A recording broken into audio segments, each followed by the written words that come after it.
有边界感的儿媳，一进门就给我和老伴儿立了10级。但我不会叫你们爸妈，还是叫叔叔阿姨。第二，结婚后你们不要随便打我电话，毕竟本质上，叔叔阿姨对我来说只是陌生人。第三，但他不知道，其实我重生了。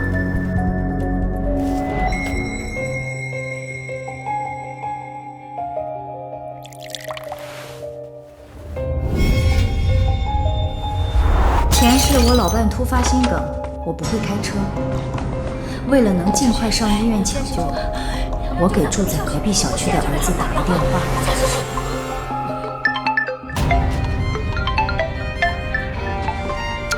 洋洋，不是妈，你妈这么晚能不能不要给我打电话呀？咱们能不能有点边界感？不说了，挂了。兄弟，兄弟。小月、洋洋，这不是边界感的事儿，是你爸他心梗了。你能不能别这么烦呀？哎，这么晚了给我们2个轮流打电话，一点都没有边界感。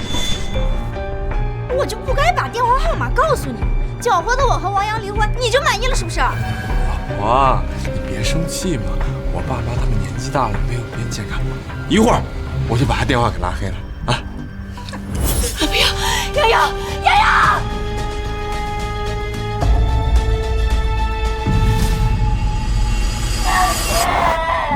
因为送医不及时，老伴儿就这么走了。你爸心梗死了。什么？那以后谁来接聪聪上学？妈，你又不会开车。听到那句话的时候，我知道我的儿子也死了。老伴儿，我来陪你了。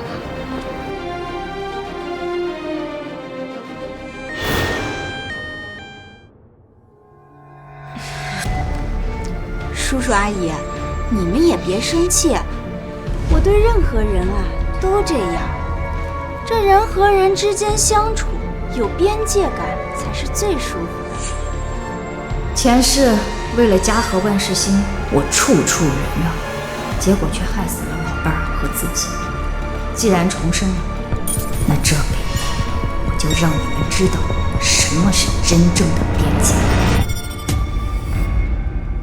你继续说。第三，你们家那些乱七八糟的亲戚也别让我认识。我只是嫁给王阳，不是嫁给你们一家人，他们对我来说也都是陌生人。哦，昨天是大姑吧，还拉着我胳膊，一点边界感都没，我可受不了。麻烦你们转告，以后在大街上见了面，最好连招呼都不要打。我这个人啊，不喜欢不熟装熟。咋了？大叔给你包了5万块钱红包，你一句谢谢没有？啊，还招他嫌欠？不是爸，你这话也不能这么说呀。哎，我们新婚，大姑给我们包个红包也很正常嘛。再说了，她应该也不会为了这点钱拉扯吧？我们小月是城里姑娘，金贵着呢。答不答应是你们的事儿，反正我是不会让步的。第四，以后过年我是不会跟你们一起过的，我自己有爸妈。王阳要是乐意，他自个儿回来就成，反正我不来。第6、第8、第10、第12，大概就这么20条规矩吧。叔叔阿姨，有意见吗？没意见，肯定没意见。哎，老婆你放心，我爸妈呀，他们不是什么老古董，这些他们都没问题，是吧？妈，爸，王阳，小玉说的有道理，我没意见。哎呀，你看到了吗？还是我妈明事理。行吧，没什么事儿，我们2个就进屋了啊。妈，一会儿饭好了叫一下我们俩啊。等等，我话还没说完呢。小月，你给我们立了规矩，我呢也有规矩给你。阿姨，你这什么意思啊？我第一天登门，你就摆出婆婆的架子拿捏我。王阳，你就这么看着你妈欺负我？妈，咱们家这么多年哪有什么规矩啊？哎呀，也不是什么规矩。这小月呀，她满嘴都是这边界那边界，我觉得很有道理，肯定会遵守的。不过我和你爸也有一些边界，你们肯定也能做到吧？那你说吧。第一，叫不叫爸妈去谁家过年，这些都无所谓。你们年轻人嘛，不爱走亲戚，我理解。但是我们这边的亲朋好友给的红包礼物你不能收，尤其是那个扯了你胳膊的大姑，她给你那5万块钱的红包，你得还回去。还回去？哎，不是妈，这哪有给新娘子礼金收回去的道理啊？哎，首先这不是礼金，这是你大姑私下给小月包的红包。其次，小月说的对，毕竟亲戚对你们来说他就是陌生人啊，那这钱你们怎么能收呢？哪有人平白无故去拿陌生人的东西的，对吧？还就还，这点小钱我不在乎，别来沾边最好。第二，有边界感，最好的办法就是不住在一起。之前我跟你爸3催4请，你们才同意搬过来。现在这婚礼也办完了，今天你们就收拾东西搬走。哦，对了，晚上也别在家吃饭了，咱们一大家子人共用一套餐具。呀，那说不定那口水都留在那菜里了，太没有边界感了。妈，合着你的意思，我们现在就得搬走呗？怎么？你们不会不想搬吧？哎呀，这尊重边界感的第1条就是要有彼此的私人空间。难道你们夫妻俩没有钱买房子，打算一直住在我们老两口的房子里边，甚至最后把我们赶出去，霸占这个房子？胡说八道！不就是搬走吗？搬，今天就搬！我现在就去收拾行李。起开！啊，小月，小月，妈，你看看你在说什么？我怎么了？我这可都是顺着小月说的呀。她那么在乎边界感，我跟你爸在这房子里边都住惯了，这万一要是踩了他的边界，害你没了媳妇儿，那我们可担待不起呀。你，小月，小月，吴小月虽然可恨，但我没生她养她，也要求不了太多。可是你，王阳，这辈子你这个白眼狼，不要我。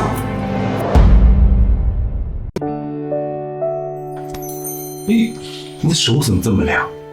别生气了，欺负了身体可不好啊。来，坐。没什么，我只是……舅舅，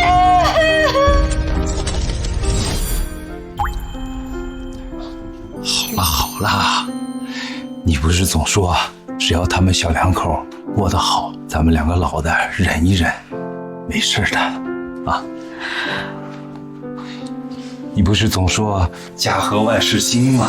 啊，哎呀，大不了再让他们住上一段，要是适应不了，就让他们搬到市中心那套婚房去，咱们眼不见为净。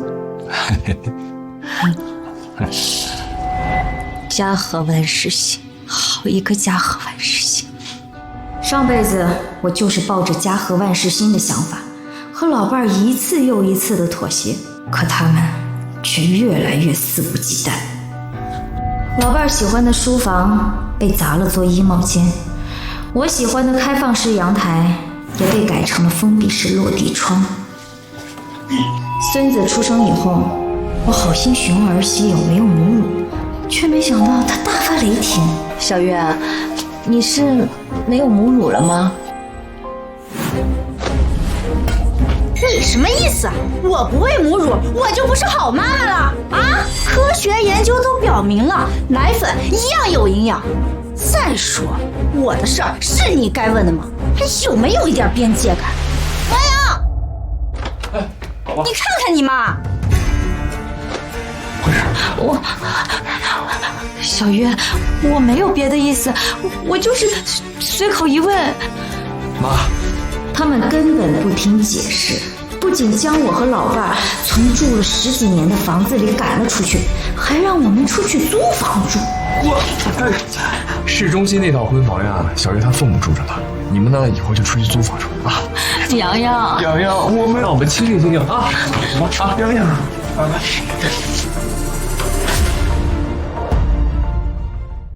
上辈子被赶出去没多久，我们就被限制进入这个房子，只有孙子需要人照顾的时候才被允许出现。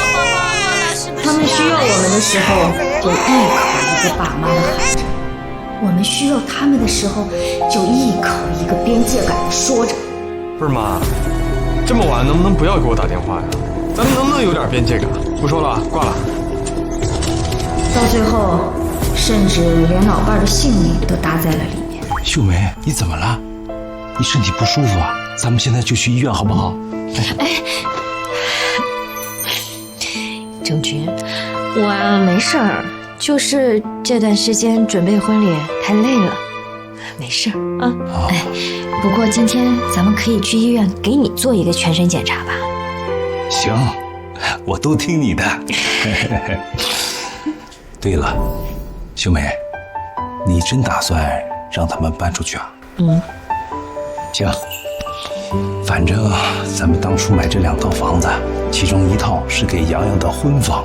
你喜欢住大房子，那就把那套小的，过2天我过户给他们。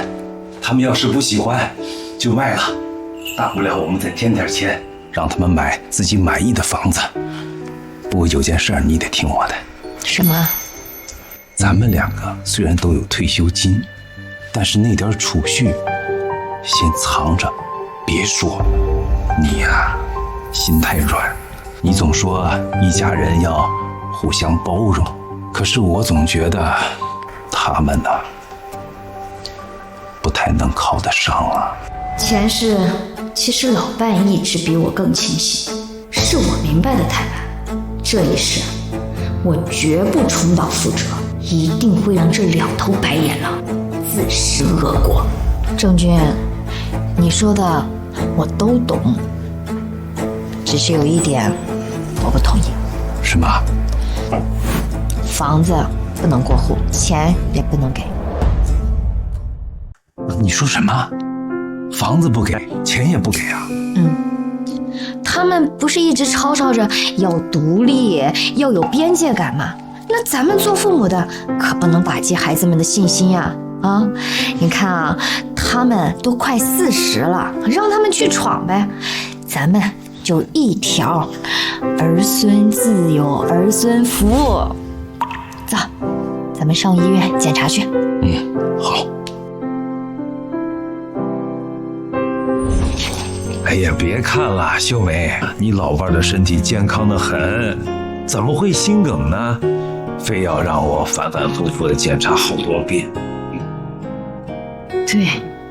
对呀，郑军一直很健康，要不是上辈子我太愚昧，害他为儿子儿媳费了那么多精力，又要开车接送孙子，又要挤时间干活挣钱租房，他怎么会心梗？这辈子不会了，都不会了。秀梅，你不用担心我啊，咱们不是说好了要一起活到99，一起手牵手离开？你先咽气，我马上来，不会让你担惊受怕，1秒钟。老不正经，你说什么呢？这辈子咱俩都要好好的。你笑啊？好，那咱们就去菜市场买菜，然后回家，好不好？还买什么菜呀？咱们下馆子去。你信不信？咱俩吃完饭回家，他们小两口都还赖着不走呢，就等着咱俩去给他们做免费保姆。行，秀梅，上次你说的是真的吗？真的不给杨洋1毛钱了？那都快40岁的人了，该独立了，还能饿死不成啊？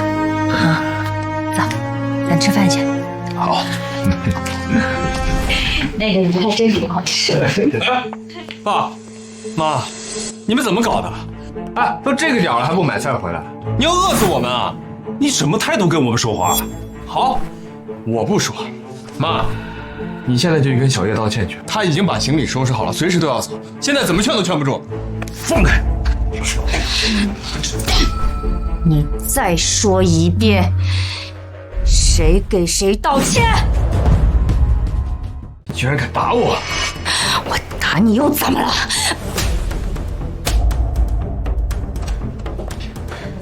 王阳，没事吧？妈，你疯了你！哎，你妈打你2下怎么了？就算你们是王阳的父母，也不能随便动手打人吧？王阳，我跟你爸以前太给你脸了，让你养成整天对父母呼来喝去的，从小不会好好说话，不尊重父母，都是我们的错。但是从今往后，你要是再说这样的话，我听见一次，我打你一次。你好，妈，你这么闹一场，不就是想让我们多陪陪你们？我刚才跟小月已经商量过了，我就再多陪你们住2个月。虽然说这家人之间要有边界感，但是也不能太生疏，毕竟我们小月是明事理的，对吧？王阳都跟我说过了，我知道阿姨是孤儿，所以啊，喜欢一家人热热闹闹的。我就勉强接受吧。反正虽然住在一个屋檐下，但只要彼此之间有边界，那我也不会说什么的。又想赖在家里把我们当免费佣人，想得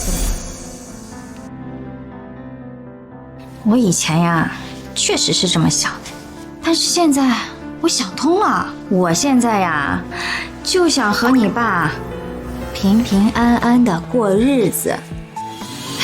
小月，你说的特别对，这边界感呀非常重要，我是学到了。至于你们，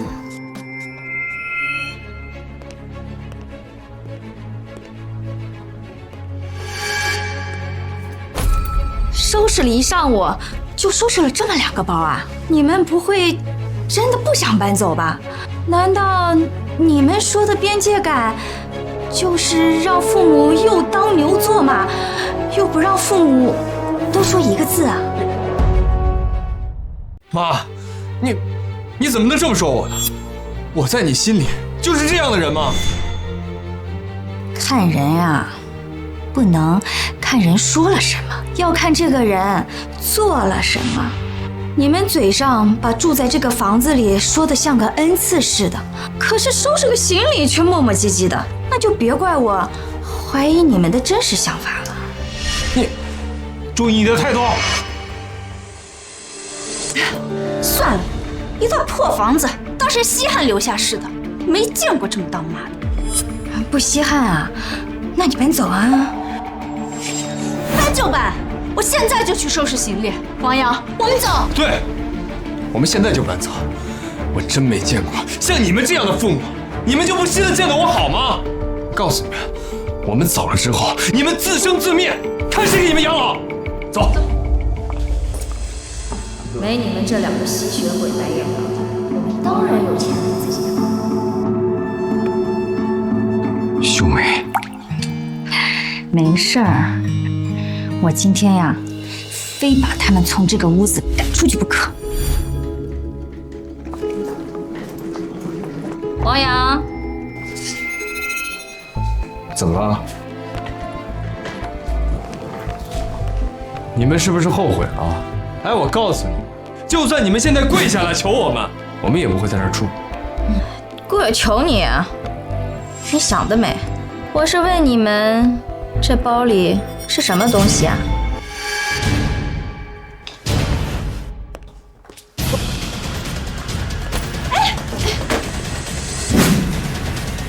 干什么呀？干什么呀？果然，这么多钱，如果我没猜错的话，是你们婚礼上我们王家亲戚给的礼金，应该有20多万吧？关你什么事儿？大包还给我！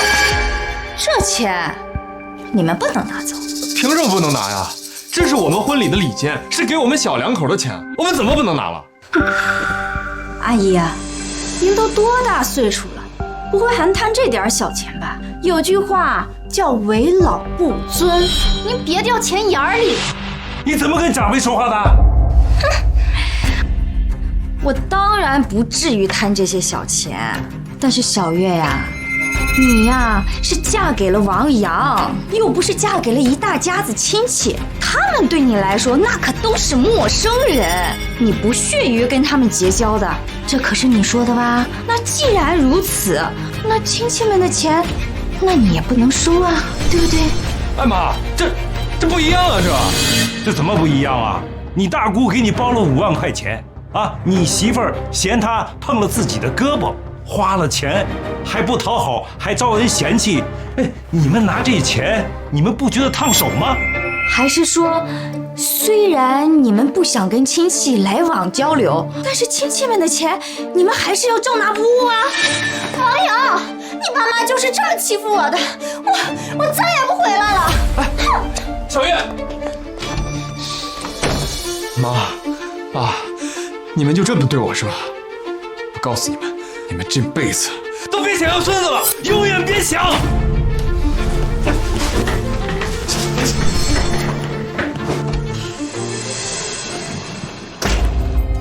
王阳，你这种话只能威胁到爱你的父母，如果没有爱，谁管你生不生孩子？秀梅，老王，你们家这是咋的了？打仗了？哎呀，王阳那个小兔崽子，娶了媳妇儿忘了娘，这大白天的作妖。志英，不好意思啊，吵着你们了。哎呀，秀梅，走，坐在这儿。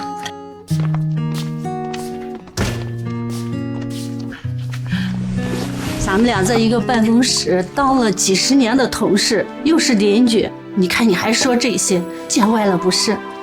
哎，你这是把他们2个赶出去了？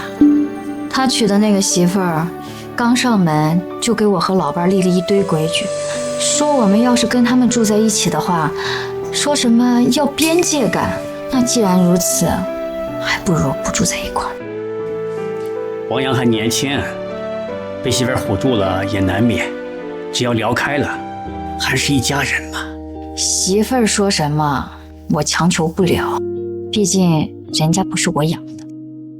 但是王阳这次总算是看清楚他这个白眼狼。哎呦，秀梅，你总算是做了件好事儿，我早看你儿子不顺眼。哎呀，志英，这是人家的家事儿。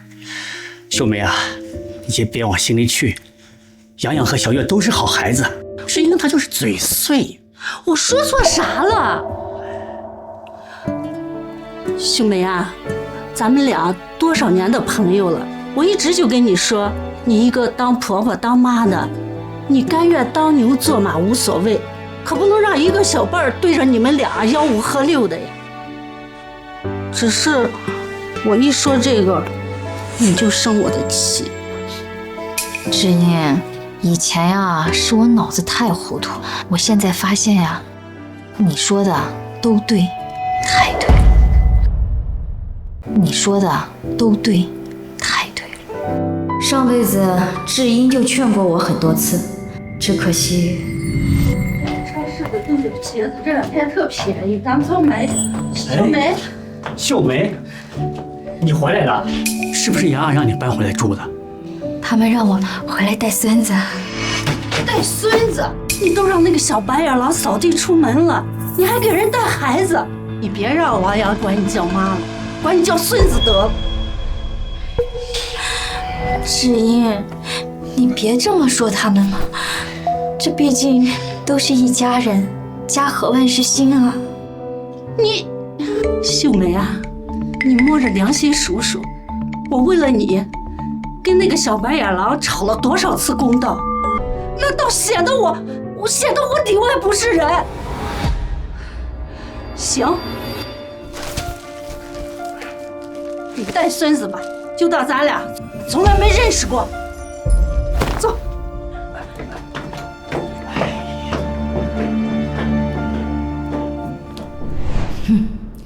这辈子我绝不会再为了那头白眼狼让亲者痛，仇者快。我早就觉得这两个不靠谱，天天的说什么边界感，我呸！说的好听，就是想让你们俩当冤大头，还拽个新词儿边界感。哎，他怎么不说说那个叫什么情绪价值？啥叫情绪价值啊？啥叫情绪价值啊？就是我们做父母的，不要求孩子有多出息，就图他们在跟前能说个暖心的话，然后嘴甜一点，听着心里舒坦，这就是所谓的情绪价值。不像你们那两个，成天就作威作福的，看着就让人生气。对了，秀梅，你等着，不出1个月，那两个就得回来献殷勤，想办法捞钱。放心吧，我心里有数。你有数就好。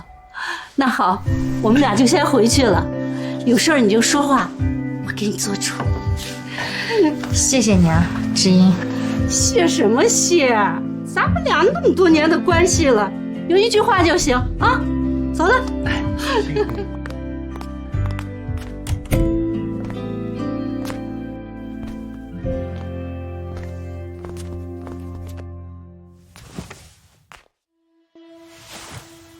秀梅，郑军，你是不是有话要问我？秀梅，今天这事儿虽然是我配合你，你做什么我都会支持你，可是我心里真的是没底。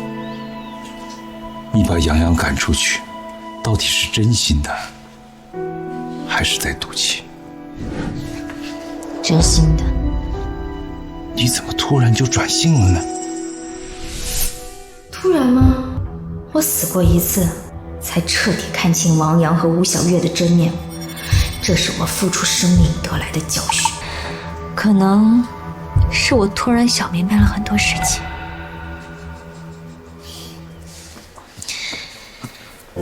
郑军，其实我要跟你道个歉。你跟我道歉？这么多年，这家里大大小小的事情都是你在顺着，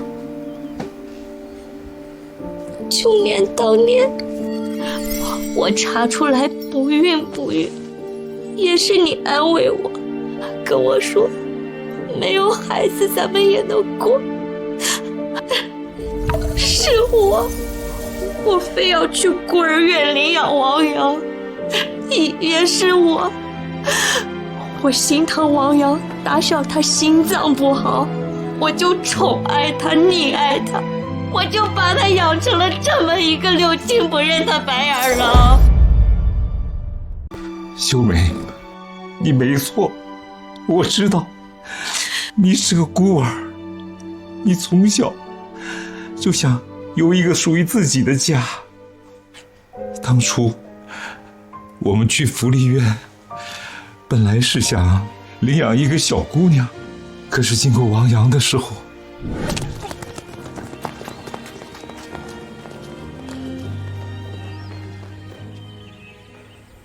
他居然主动伸出手，抓住了你。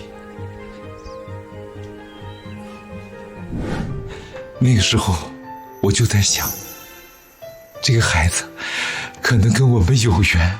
这么多年过去了，我们一直把他当成自己的亲生骨肉，可是洋洋怎么变成今天这个样子呢？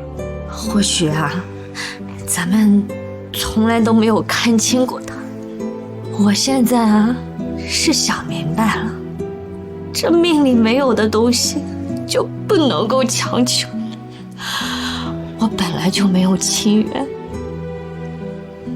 这辈子能跟你在一起，白头到老就够。至于王阳，咱们啊，就当没有这个孩子。我们把王阳养到了35岁，帮他找工作、结婚，已经是仁至义尽了。今后你不想跟他往来，咱们就不来往。今后咱把自己的日子过好。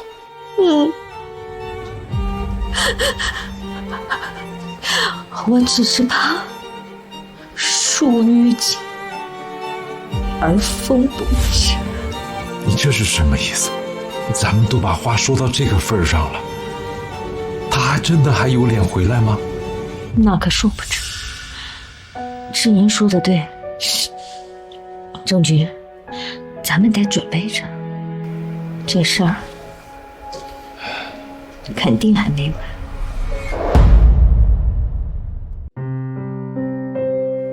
趁热喝。这是专门给你买的排骨，多吃点补钙啊。妈，吃饭呢？哎呦，排骨，特意给我做的吧？嘿，我刚好没吃饭，先尝尝啊。哎，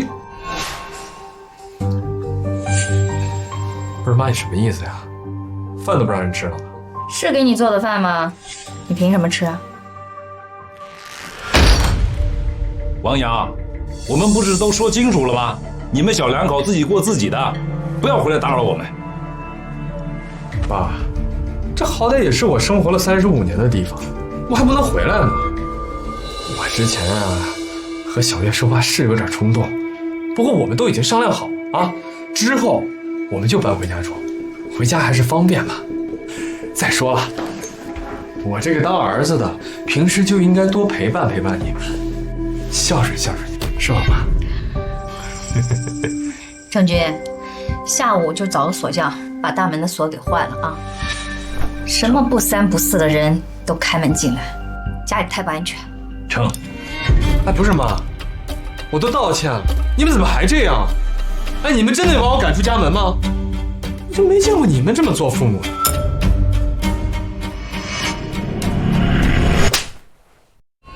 王阳，你真够不要脸的！你可真够不要脸的呀！我原本以为你只是又坏又蠢，总归连基本的廉耻心该有吧。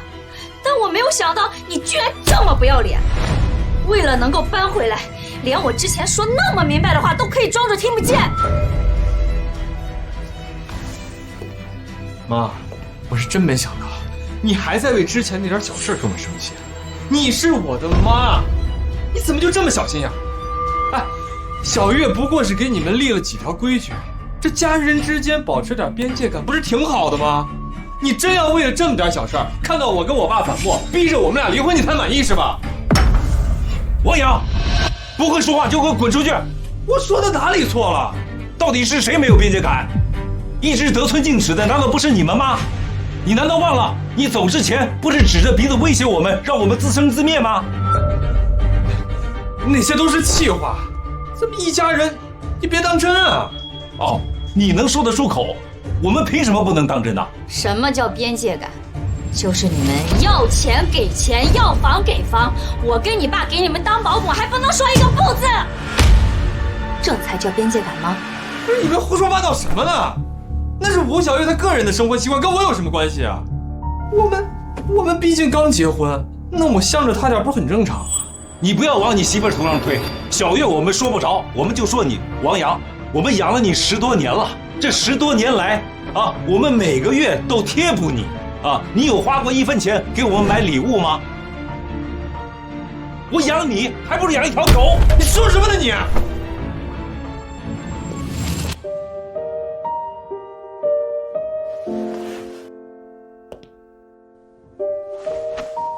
爸妈，之前是我不懂事儿，不过我在这儿向你们保证，我和小月搬回来之后啊，一定会加倍对你们老两口好的。你也别说那话，王阳，咱们呀就把话说开了。你这次回来是为了房子过户吧？你这次回来是为了房子过户吧？不是妈，你说什么呢？你们老两口住了这么多年的房子，我怎么可能会打他的主意？别装了，不是这套房子，就是市中心那套。那市中心那套不是本身就是你们给我的婚房吗？我就知道，上门道歉。是吴小月撺掇你过来把那套小房子弄到手吧？别折腾了，回去告诉他，不可能。不是妈，那婚礼礼金你都拿走了，现在我们的婚房你也要收回去啊？王阳，当初你结婚的时候啊，是吴小月看不上这套房，不想要，用这个借口，我们凑了50万的彩礼，怎么现在又反悔了？既要又要，你当我们的钱都是大风刮来的？还有啊，那吴小月立的第一条规矩就是以后不管我们叫爸妈。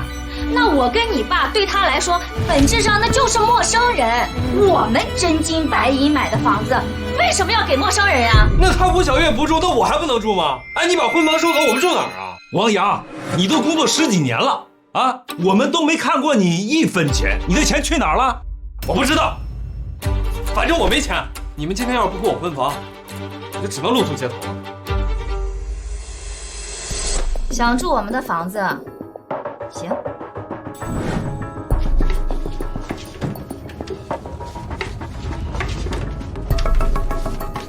把这个签了，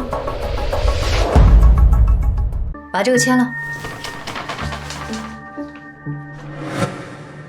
租房合同？不是妈，我住你的房子还得给你钱呗？干嘛？不行吗？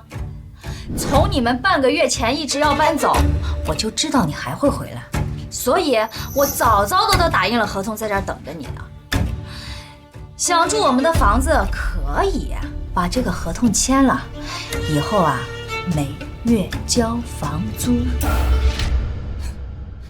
赵秀梅，我是你儿子，所以啊，我才会优先考虑租给你啊。这地段可是市中心，你要是不想租的话，那多的是人想租。你不是爸，你就这么干坐着啊？就干坐着看着我妈在这胡闹啊？王阳，你要是不租的话，我就找中介过来。行，行，你们老两口不仁，就别怪我不义了。给老子等着！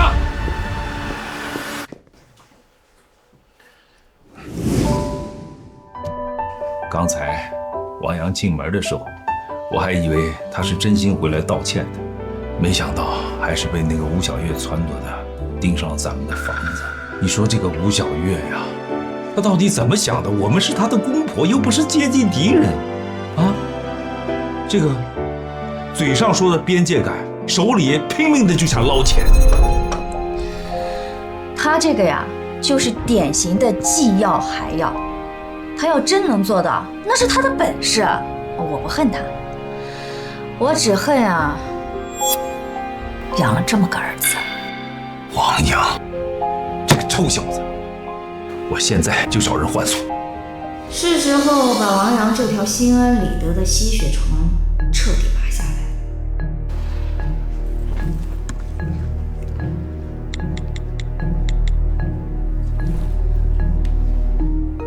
喂，中介吗？市中心那套房子，我想出租。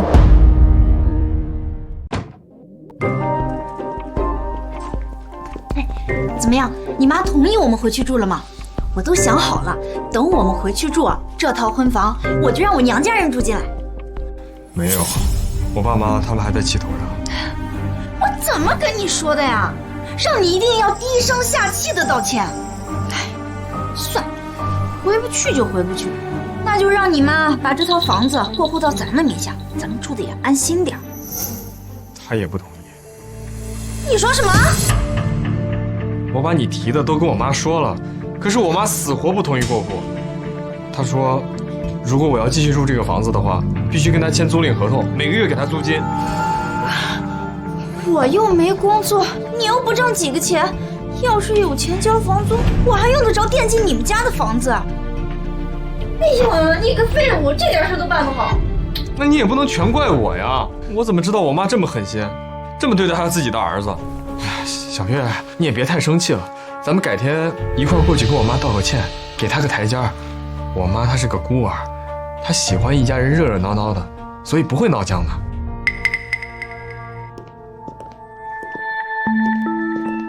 谁？你们谁啊？怎么擅自闯入别人家里？我报警了！报什么警？我是中介，这栋房子你们不能住了，房东已经把房子租出去了。什么？什么？王先生，我们得到许可的。赵女士，这是我们根据您的需求，出示的这个租房合同和告示，您看一下。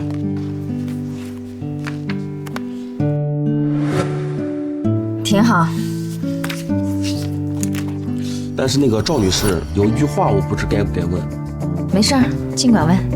咱们这个房子呢是在市中心，地段好，虽然小了一点，但是是新房。同等价位的话，正常是能租到2000块钱。可是咱这边为什么只收1200？是不是赔本了？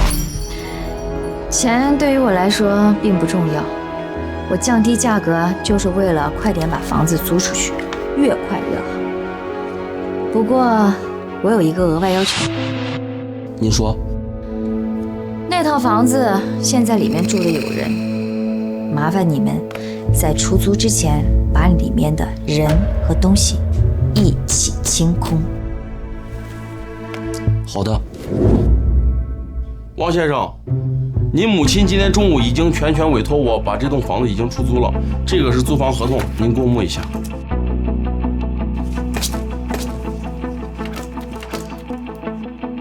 1个月1200，这么便宜？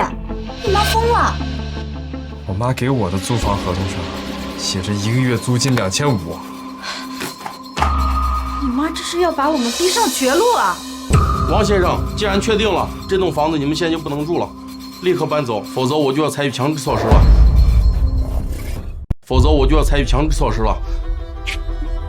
强制措施？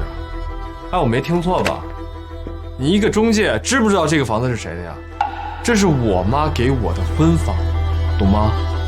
除非是她把这个房子的租金直接交到我手上，否则你们休想把这个房子租出去。那你就敬酒不吃吃罚酒了。什么意思啊？你干什么？放开！光天化日你们就要抓人，还有没有王法了？我要报警！省点力气吧，我们就是警察。警察就能随便抓人了吗？我要投诉！王先生、吴小姐，干我们这行，像你们这种滚刀肉，我见多了。你们1没有产权，2没有租房合同，3没有给房东交过1毛钱租金。既然你们不搬走，那就是寻衅滋事。跟我们走一趟吧。放开我！王阳，我要被你害死了！我从小到大还没进过警局呢，你妈怎么这么心狠呀？等着吧，他们不给我面子，就别怪我把事情做绝了。走。哎呀，不好意思，我们来晚了。哎呀，哥嫂子，你们怎么也来了？我妹子过生日，当哥的能不来吗？嗨，又不是过整岁数，过着玩呢。这来就来，还带什么礼物啊？生日快乐！敏珍，这不是礼物，你私下收好就行了。这是啥呀？王阳结婚的时候，你给小月包的礼金和红包，其他亲戚的我都还回去了，就剩你的了。嫂子，所以传言是真的，你真的把杨洋赶出家门了？什么赶出家门呢？40多岁的人啊，有手有脚有工作，成天在家好吃懒做，硬赖在我们家里不走。哎呀，好，不说这个了，你们呀别生气了。来，一起坐下吃饭。嫂子，生日快乐！来坐吧，来快请坐。们到的挺早，我们还补了一会儿。嫂子，谢谢。大姑，生日快乐！他们怎么来了？大姑，生日快乐！洋洋，小月来了。不好意思啊，婚礼礼金被收走了，还被人赶出了家门，所以没给你准备什么礼物，别见怪啊。王阳，你又出什么幺蛾子？你要闹就到外面去闹去。今天是大姑的生日宴，你不要给她添晦气。叔叔，什么叫闹幺蛾子？王阳说的不对吗？你们先是抢钱，又是逼得我们无处可住，就连警察都叫来，真是够心狠的呀！少摆出那副爹妈的架势，你们根本就不配当我的爹妈。没事儿没事儿，大家呀都是一家人，不用礼物。洋洋、小月啊，你们都是当小辈的，跟你爸妈道个歉，咱们一起坐下吃饭，好不好？我说了别碰我，能不能有点边界感？谁要给他们道歉？大姑，我都说了，他们不配当我的爹妈。怎么，你们这么大老远的来，就是为了在这儿说几句垃圾话呀？当然不是。各位亲戚，我今天是有一件喜讯要告诉大家的。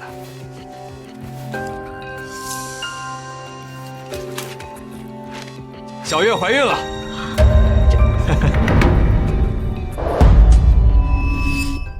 怀孕了？这也太突然了，这是什么时候的事儿呀？这可是大喜事儿啊！恭喜啊，秀梅、郑钧，你们要当爷爷奶奶了。呀，我记得秀梅一直都想抱大孙子，这下可好了，秀梅，你终于如愿以偿了。洋洋，你和小月快坐吧，孕妇可不能久站。你们和你爸妈也别生气了，毕竟都是一家人，大家各退一步，怎么样？各退一步？我凭什么退啊？别人家的爷爷奶奶要么出钱，要么出力，可我们家孩子呢？哼，只有恨不得我们流落街头的爷爷奶奶。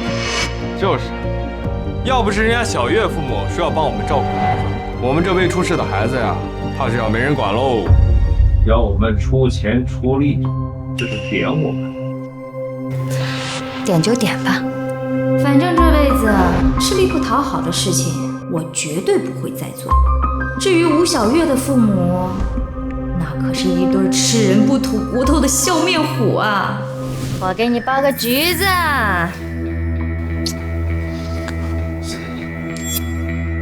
各位，我今天来了，除了说小月怀孕这件事，还有一件更重要的事情。啥事儿啊？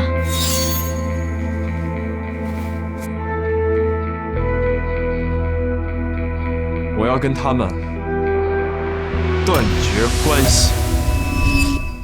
断绝关系。断绝关系？断绝关系？没错。听我的，等会儿你拿出孕检单，要是你爸妈还没反应，你就把断绝亲子协议书拿出来。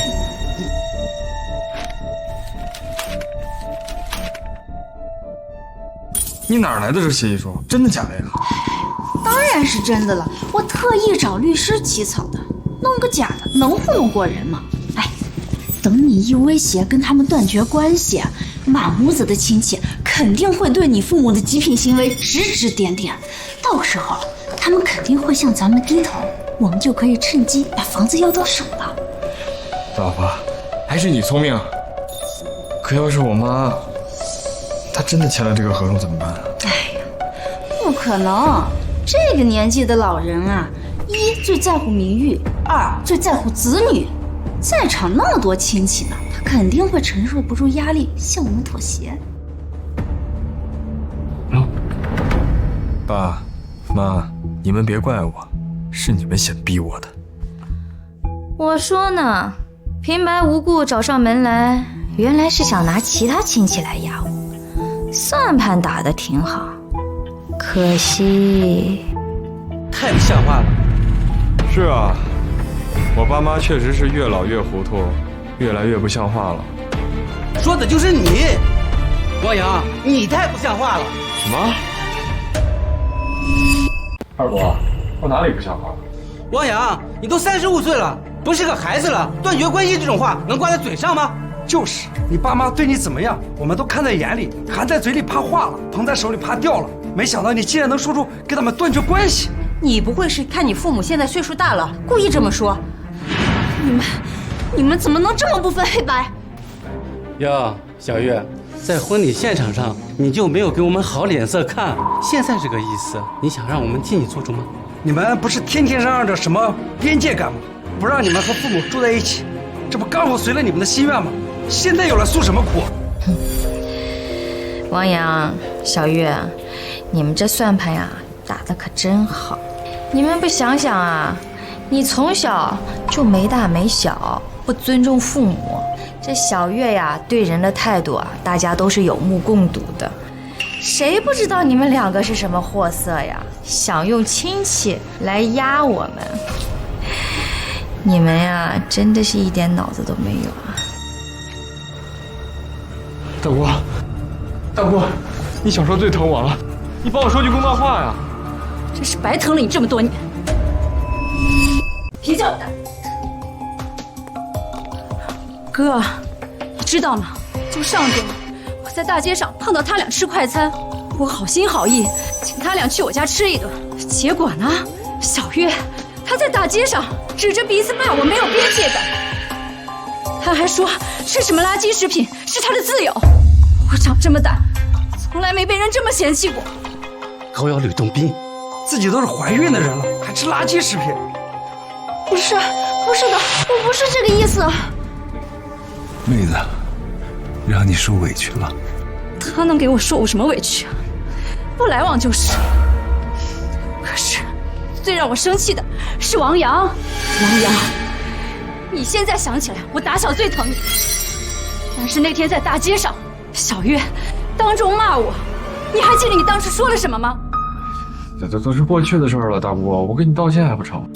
他说：“小月，别被不相干的人打扰心情，疼了你这么多年，结果我就是一个不相干的人。”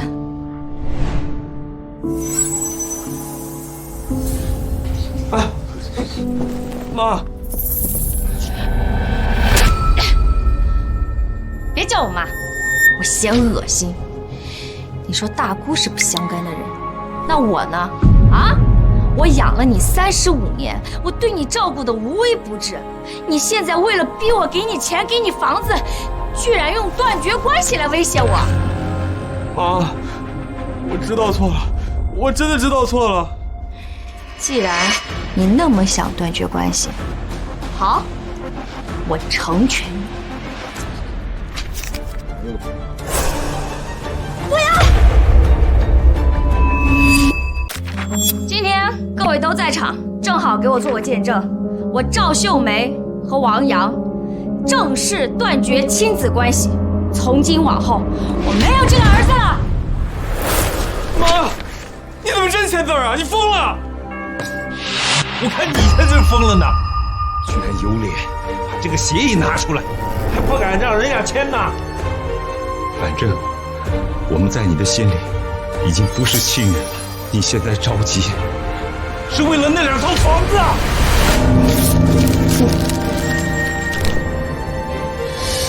你尽管撕，以后啊，你只要来找我一次，就报警一次。你跟小月不是不想跟我们一起过年吗？那好啊，那以后你们都去拘留所过年吧。疯了，真是疯了！我他妈就没见过像你们这样的父母，一点都不为子女考虑，掉钱眼里了。你们以后绝对会孤独终老的。那你说，父母应该是什么样的？父母当然是一心要为子女考虑，无私奉献的呀。小月呀，还得是你们年轻人厉害呀！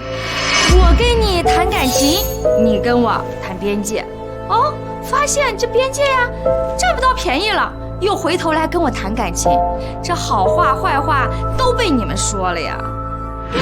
你什么你？请你们离开，这是我的生日宴，我不欢迎你们。滚出去！滚！滚出去！滚！我滚！滚出去！你们都给我等着！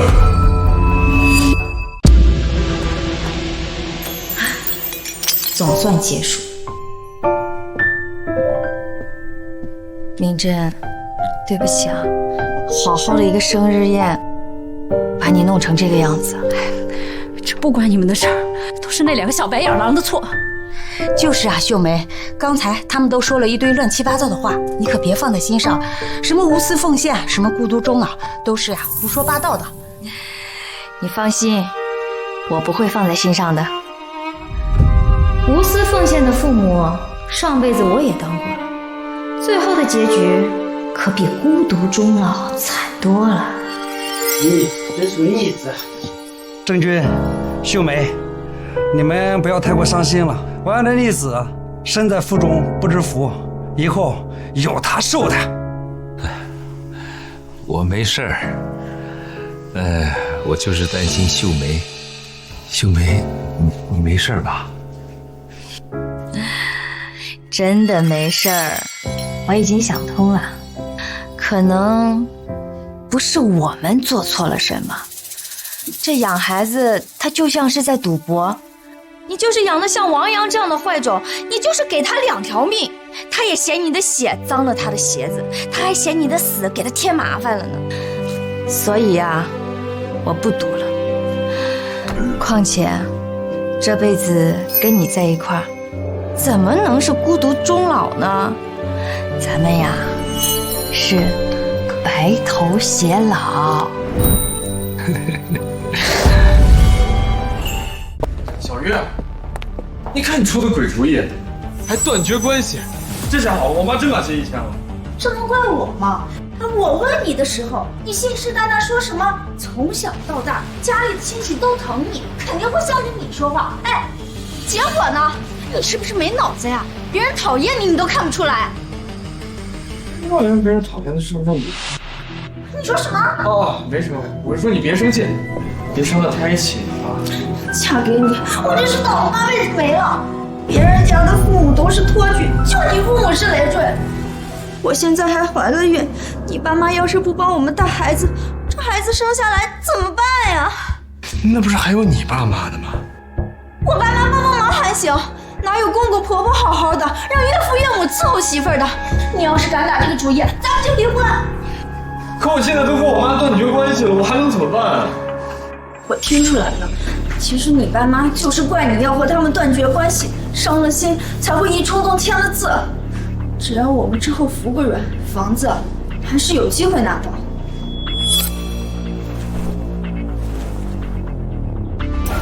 爸发朋友圈说，他买了机票跟我妈一块去旅游。看来他心里真没我这个儿子。那你妈接下来几个月不在家了，这是好事啊。什么意思啊？咱们可以趁虚而入，鸠占鹊巢。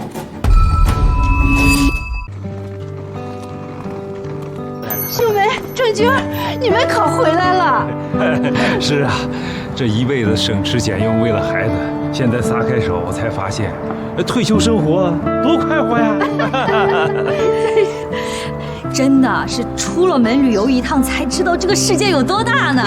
我拍了好多照片，回头给你看啊。好好好，可是有一件事情，我想跟你们说。你说喏，看你们好不容易出去旅游一趟，我怕打搅你们的兴致，就没打电话告诉你们。你们那天刚离开，王阳和吴小月就过来了，他们把你们家门锁坏了，现在就在屋里呢。王阳这个臭小子，他都跟我们断绝关系了，他还敢来啊？断绝关系了？哎呀，你们怎么不早说呀？怎么了？他们刚来那天，我就想跟他们讨个说法。我们家这口子不让，说是王阳到底是你们的儿子，说我这样插手怕里外不是人。早知道你们跟他断绝关系了，那我第一天就报警了。这段时间辛苦你啦，接下来的事情交给我来处理啊。哦，那好，下次旅游咱们一起去。哎，好嘞，咱们出去看。好。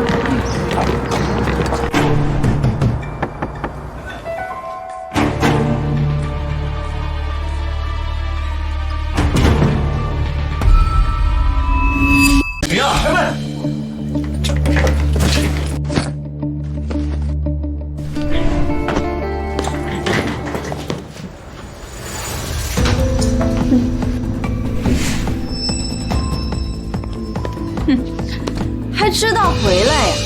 哪有爸妈放着孩子不管，自个儿出去玩的？这么大年纪的人了，还旅什么游啊？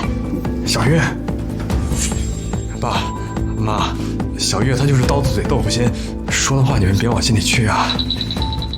别说这些有的没的，你们来我家干嘛？还长本事了啊！让人偷偷进来把锁给换了。哎呀，爸妈，我这回真的是知道错了。哼，你这种人还知错？哎呀，妈，那之前的事儿确实是我的不对，是我糊涂，是我不孝顺。儿子在这儿真心给您赔罪了。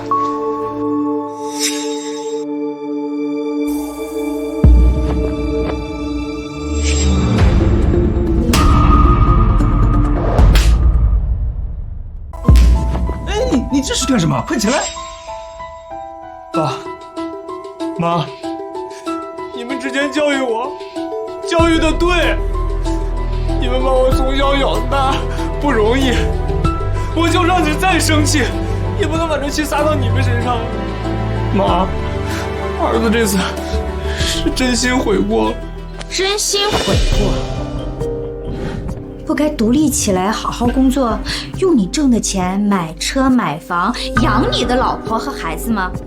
怎么偷偷摸摸的又回来了？妈，那我本来也想找个工作好好上班，用自己的工资去租房子呢。可是现在情况不是不一样吗？那小月她怀孕了，你们也知道，那外面的出租房多不干净呀，这不利于养胎吗？不是，而且。你说你们老两口再生气，也没必要把气吃在一个没出世的孩子身上吧，是吧，爸？那你们想住到等小月把孩子生下来啊？小月出的这招果然有用。没错，爸，只要小月把孩子生下来，我们俩立刻给你们挪窝，绝对不耽误你们。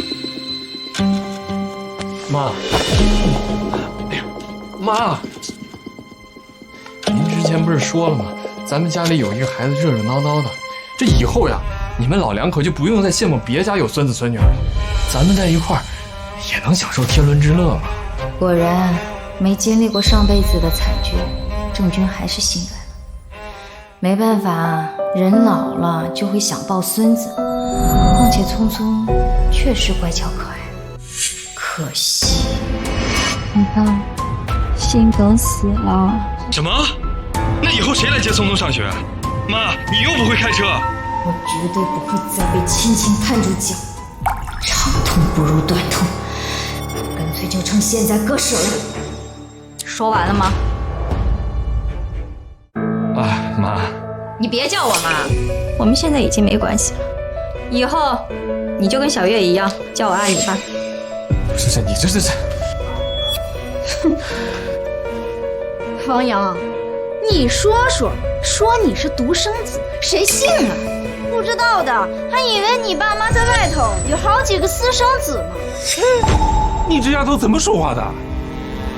我说的不对，只顾着自己快活，连儿子都不要了的父母，我也算开眼了。我本来都不想说你们，你看我们出去这几天，你们把这房子啊糟蹋成什么样子了？这就是你们所说的边界感。你吼什么吼啊？你们老王家真够可以啊！老公公指着媳妇儿的鼻子骂。王阳，你就敢看着是吧？爸妈，咱们就各退一步嘛，好不好？退什么退啊？好说歹说，你都给他们跪下了，他们还是这态度。哼，怎么？以为我怀了孕就跑不了了是吧？信不信我今天就上医院把这肚子里的孩子给打了，把胚胎送到你们老王家家门口去。妈，你们就不能退一步吗？你非要逼死我们呀？这分明是你逼我们啊！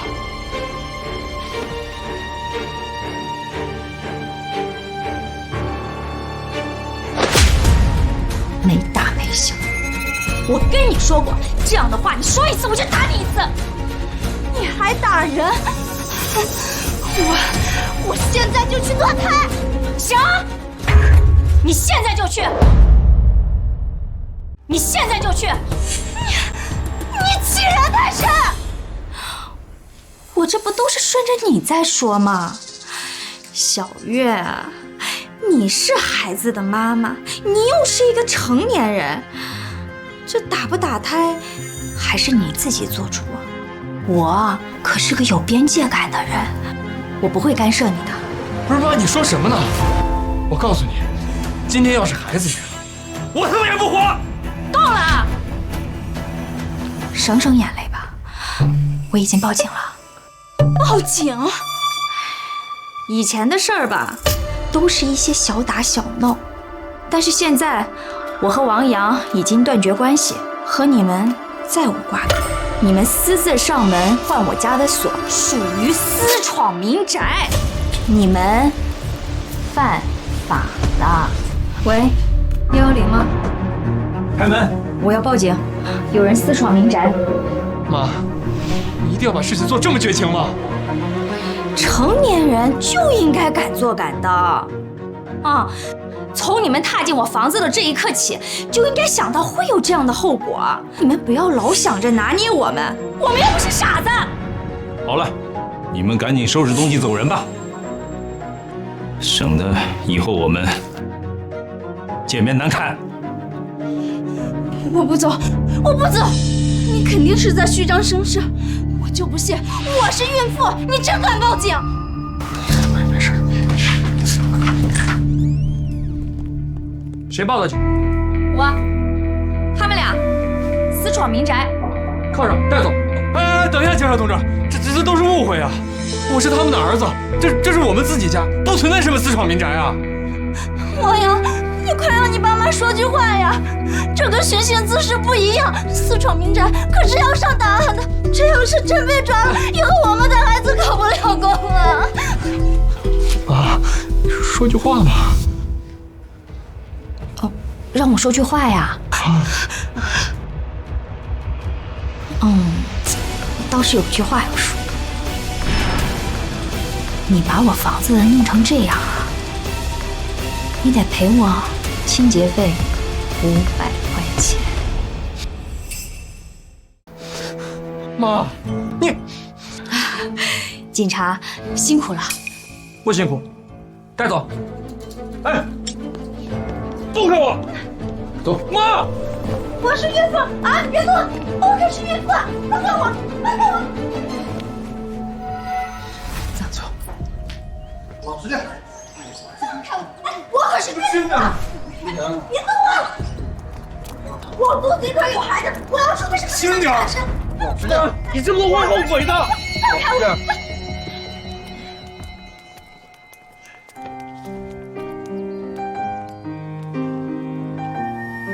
对不住啊，我们家的私事打扰到大家了。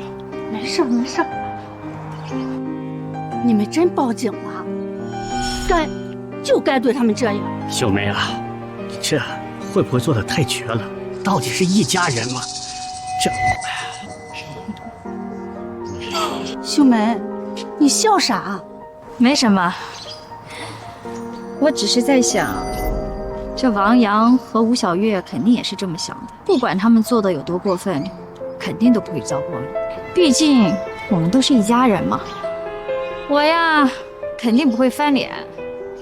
可不就是看你们好欺负，这下好了，你们老两口总算能过安生日子了。这贪心不足蛇吞象，这2套房子摆在这儿呢，他们呀。肯定不会善罢甘休的。难道他们还不死心？可是亲戚、朋友、邻居都没人向着他们，他们还能怎么办？他们是年轻人，这懂得多，本事大，没了这些，还有网暴。网暴？网暴。身体一直挺好，好好的怎么会心脏不舒服呢？没事儿，可能是最近接送匆匆累的，歇一歇就好了。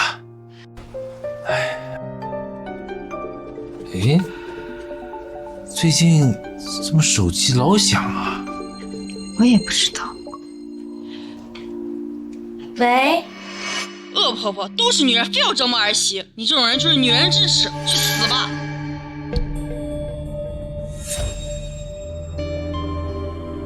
怎么会这样？怎么会这样？嫂子，不好了，我女儿在网上看到了这个帖子，是小月发的，点击量已经爆了，她还把你的身份信息和电话号码发出来了。姐妹们，就没见过这么自私又没有边界感的公婆，居然逼我用母乳喂养。我跟她说了很多次，怎么会这样？奶粉是前世，吴小月引发网暴，让我的生活彻底成了地狱，甚至最后郑军的心梗加重，也有他的一份功劳。不能吧？虽然我一直说王阳是个小白眼狼，可他没有脑子吗？网暴自己的爸妈，难道他能得到什么好处啊？道理是这么个道理，可是谁让王阳他就是个蠢货呢？是。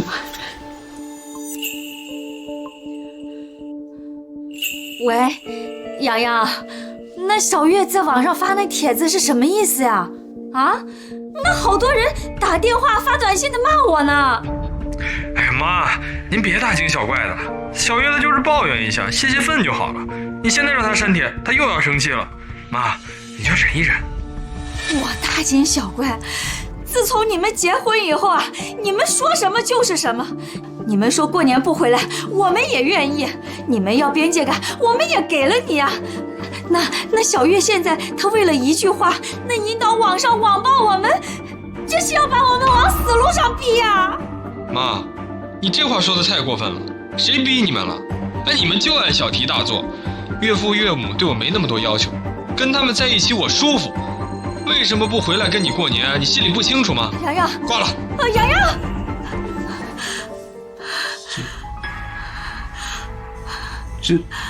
这怎么办呢？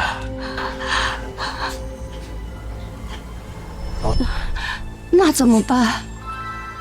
这天底下又不是只有他们会上网，这兵来将挡，水来土掩，只要他们敢来，我就敢让他们自作自受。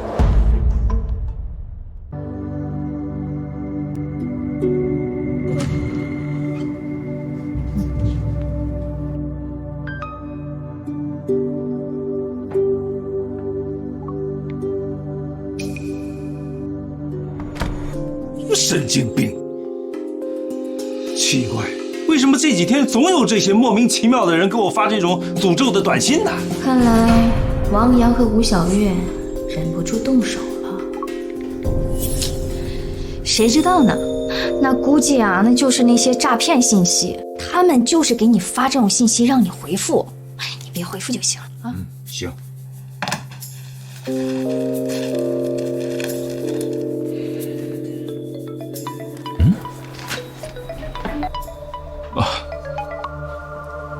喂，哥，不好了，吴小月在网上发了关于你和嫂子的帖子，点击量爆了，她还把你们老两口的手机号码也公开了。什么？链接我发给你们了，你们快看看怎么办吧。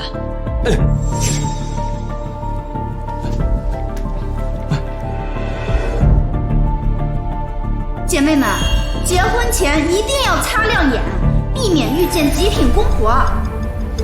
就因为嫉妒我和老公感情好，从结婚第一天起，公婆就开始作妖，先是拿我们的结婚礼金当威胁，想控制我们的生活。我和我老公好不容易下定决心，想要和他们划清界限，结果这老两口他们又开始作妖。他们先是把我们扫地出门，然后又威胁要和我老公断绝关系，甚至他们还逼着我打胎。果然又是这样。真的假的？这也太过分了吧！我不信世界上有这样的父母，楼主是来编故事骗经验的吧？天啊，太极品了！这种恶婆婆、恶公公真该死。对，一定要让他们付出代价。楼主别当包子，把他们手机号报了，我帮你们骂他们。太过分了，这太过分了！这个小月怎么能颠倒黑白、胡说八道呢？不行，我必须让他们给我一个说法。要不到说法的，不过这倒是个好机会。原本因为吴小月怀孕，郑军多少有点心意，这次倒是可以借机让他彻底看清王阳的真面目。你大姑已经把小月发在网上的帖子给我看了，这简直是胡说八道嘛！现在很多人都误会我们了，你赶紧让他把帖子删了。现在知道怕了吧？活该！你说什么？我承认，帖子是夸张了一点。那是夸张一点吗？那也完全是污蔑呀！啊，我们什么时候控制你们的生活了？啊？是你们说要有边界感，对吧？还主动和我们断绝了关系。那个流产，那不是小月自己说的吗？那也是你们自找的。你有没有良心呐？啊？我把你从孤儿院领出来，给你找工作、找对象，这还讲出仇来了？你又翻旧账。你没看网友说吗？当父母最重要的就是奉献。你们这么斤斤计较，那就是自私。自私？我要是自私，我就不会把你当亲儿子那样养，不会给你花那么多钱。钱，你们就知道钱。养儿子需要花钱，没钱你能养成什么样子？你，老王，哎呀，别气。妈，你也帮着劝劝嘛。你们都这么大岁数了，以后还不是要靠我养老？那这样吧，断绝关系那件事呢，我们就当没发生过啊。你让妈跟小月道个歉啊，再把这2套房子过户到我们名下，我就让小月把帖子删了。以后咱们还是相亲相爱的一家人。你个畜生，你做梦！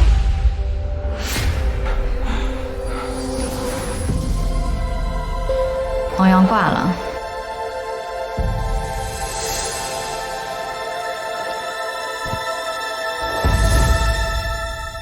我养了这么多年的儿子，就算闹成这样，我也总惦着，也以为他多少你惦记着我，可是结果他却把我们当仇人。秀梅，是我们错，我们的教育太失败了。原来要怎么这样呢？这辈子我早早清醒，郑军都成了那个糊涂的人。有什么好气的？你想那么多干嘛？或许那王阳从根上他就是坏的呢。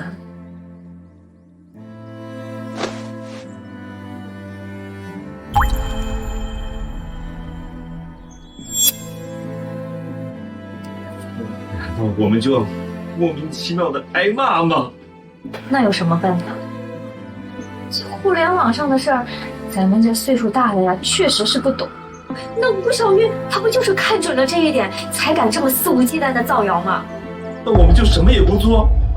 当然不是，我们是不懂，可是能找懂的人呀。你是说，敏珍家的闺女于欢，不就是那个什么特别大的互联网公司的公关主管？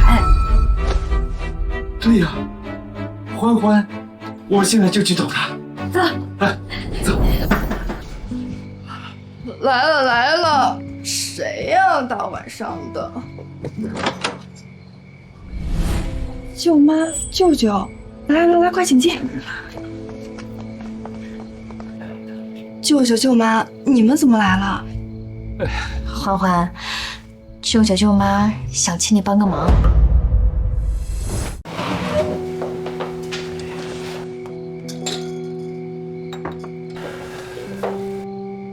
欢欢，你看，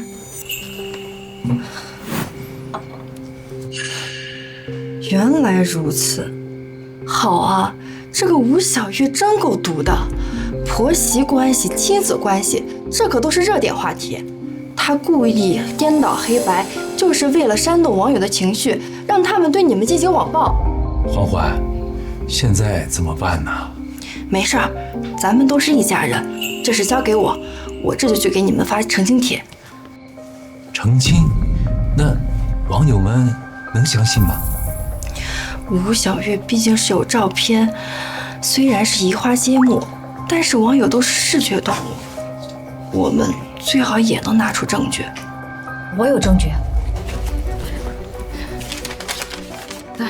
这张是吴小月第一天进门就给我们立规矩，这张是他们坏了锁，把家里搞得乱七八糟，这是王阳给我们的断绝亲子协议书，还有这个。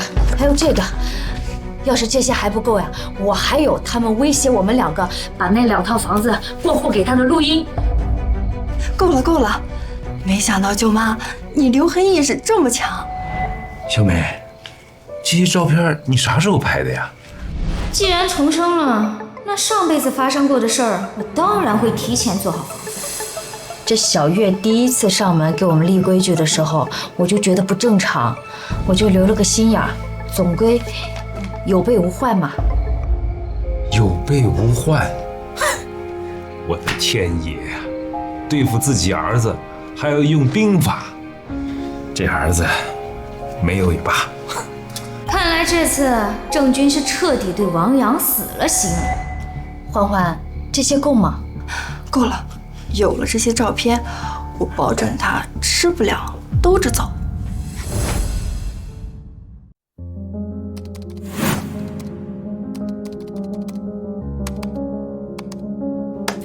很好，一切顺利。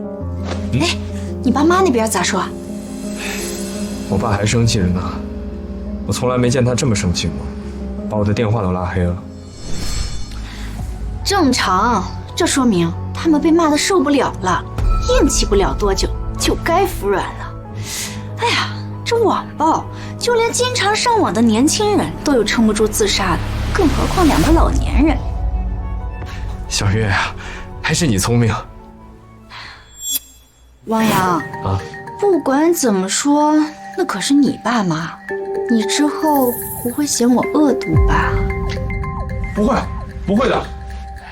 老婆，我知道你是为了咱们这个家好，还有这个没出世的宝宝。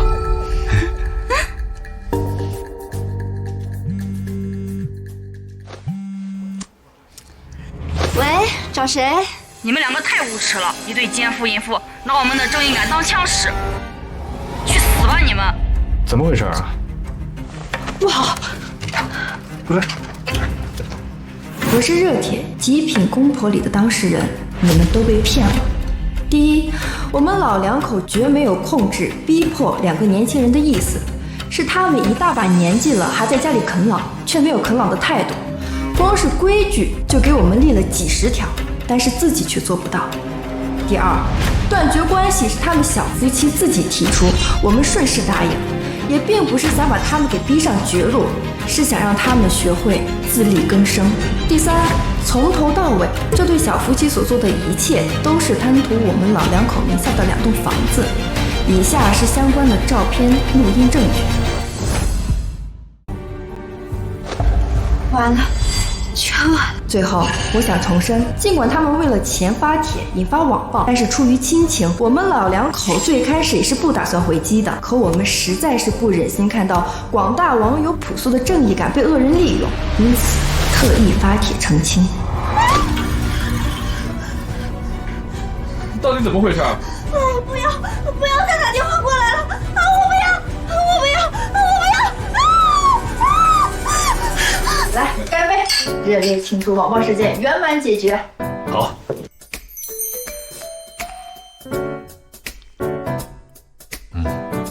欢欢，这次多亏了你。哎呀，我只是发个帖子啦，这次是多亏了舅妈细心，保留了这么多证据。欢欢，接下来我们还要关注这件事儿吗？网络嘛，瞬息万变，现在网友的注意力都在那王阳和吴小月身上。等过段时间啊，整个事件都没热度了，就怕他们会狗急跳墙啊！哎，喏，你们看，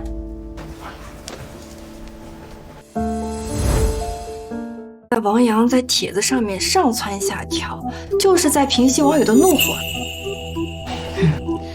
还是他上次打电话说的那一套，当父母的要贡献，是我们呀太斤斤计较。这不就是网络上流行的父母无恩论吗？父母无恩论？就是说父母生孩子没有提前问过孩子的意愿，孩子是被动出生的，没有人知道孩子到底想不想出生，所以父母对孩子是没有生育之恩的。这还是哲学问题呢，这一时半会儿网友还真不好反驳。想反驳也很容易呀，舅妈有主意了，只要把王阳是被领养的发帖子里就行了。父母生孩子没有提前问过孩子的意愿，但是王阳是领养的，福利院当时肯定问过王阳想不想出来。舅妈，你真是个天才。哎呀，欢欢，这发帖的事儿啊，不着急啊。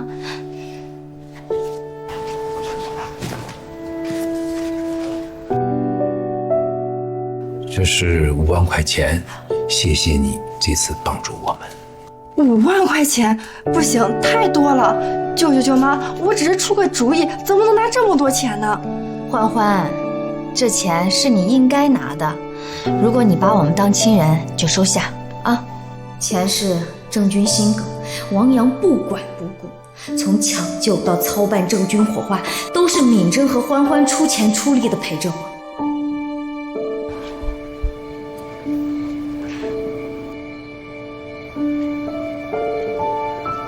舅妈，没事的啊，都会好的。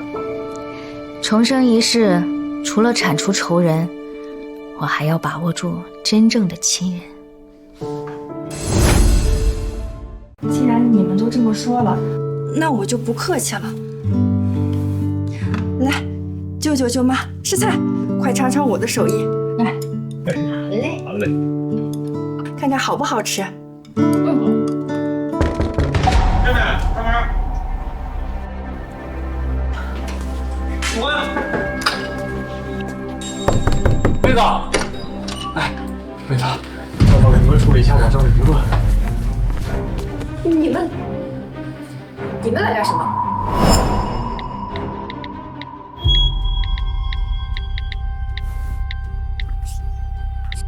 哎呀，你能不能把你那个手机关了呀？天天都是这种辱骂的电话短信，我还怎么工作啊？你吼什么吼？我看这些短信和消息，不也是为了想办法吗？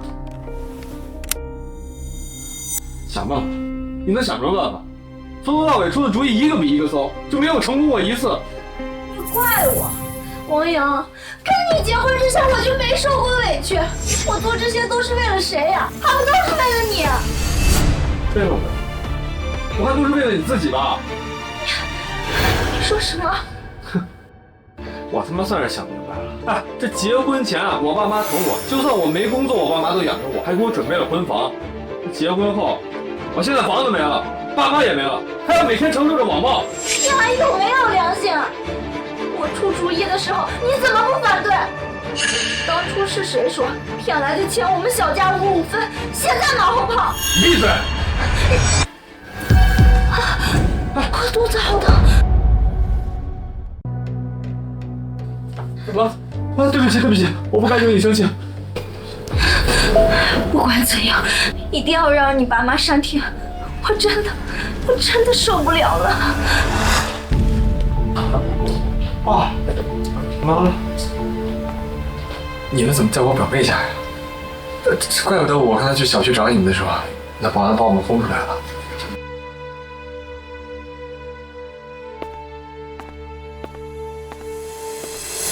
谁是你表妹啊？舅舅舅妈早跟你断绝关系了，你别套近乎了。有话就说，有屁就放。爸妈，我求求你们把帖子删了吧！我和小月这些天吃也吃不好，睡也睡不香，快被那些网友给骂惨了。我们本来是从从容容、游刃有余，到现在是匆匆忙忙、连滚带爬呀！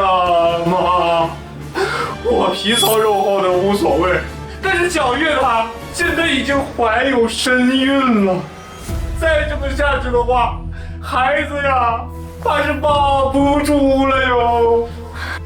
王阳，你不要拿孩子来威胁我们，我们已经没有关系了，你的孩子跟我们没有关系。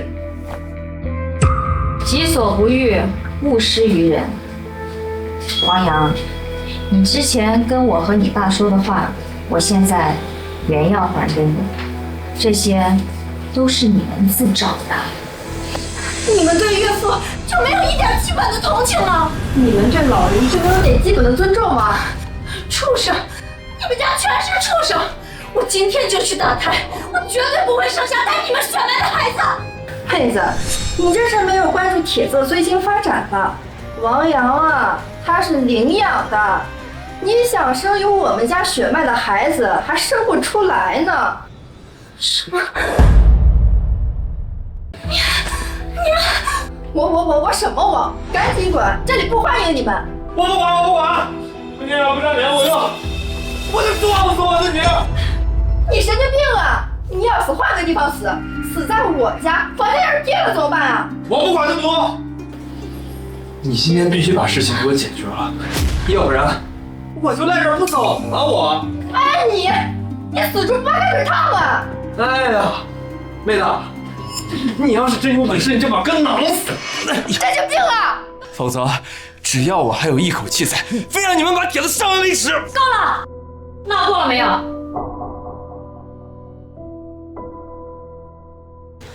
妈，我跟你说过吧，以后叫我阿姨就行了。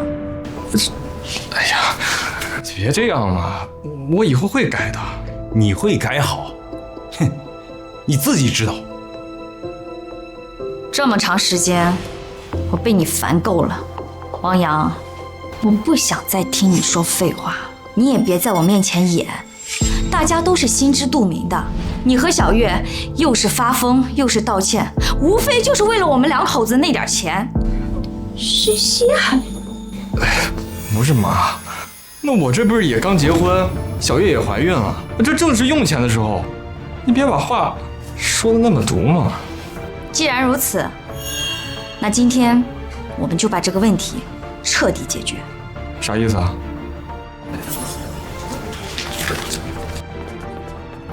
这是我和你妈商量的，我们的遗产分配的遗嘱。遗嘱？哎呀，爸妈，我就知道你们心里还挂念着我们。啊，不过你们现在立这个遗嘱呀，太早了，你们还年轻啊，只要你们之后啊给我们带孩子，我和小月保证，一定会给你们两个养老的。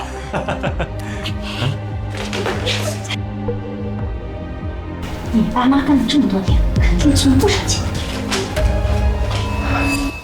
什么？妈，这不可能！怎么不可能？我和郑钧过世之后，所有的个人财产，包括2套房子，一半捐给市里孤儿院，一半留给明真和欢欢。我舅舅舅妈，这是你们的遗产，真的要分给我和我妈吗？妈，你们疯了吧？王阳才是你们的儿子，哪有越过儿子把遗产留给侄女的？我们已经跟你们断绝关系了。不是吧？就算咱们断绝了关系，这遗产也轮不到他分吧？究竟给你们灌了什么迷魂药啊？于欢呀，于欢，我是真没想到啊！人家老两口子棺材钱，你都敢打主意啊！你干什么？想动手啊？我是孕妇，你给我闪开！你把我惹毛了，我管你是不是孕妇。还有你，王阳，我名牌大学毕业，高薪工作，我有什么必要骗老人的钱吗？你以为我是你这个废物啊？不是你搞的鬼，遗产都是你的吗？闹够了没有？妈，别叫我妈。我说过，你和我们已经没有关系了。我们没有孩子，我是孤儿。在这个世上，我们老两口最亲的亲人是郑军的妹妹。我们把遗产留给自己的亲人，我还需要问你这个外人同不同意吗？我是外人，哎，他一个外姓，他都不姓王，你指望着他给你养老啊？景安呀，难道你给我们养老吗？我当然会啊，你们是我的爸妈，我怎么可能会不管你们呢？你3番5次的威胁我们，让我们自生自灭，你让我们怎么能相信你还有良心？妈，那都是气话，这不能当真呐。是气话还是真心话，你自己心里清楚。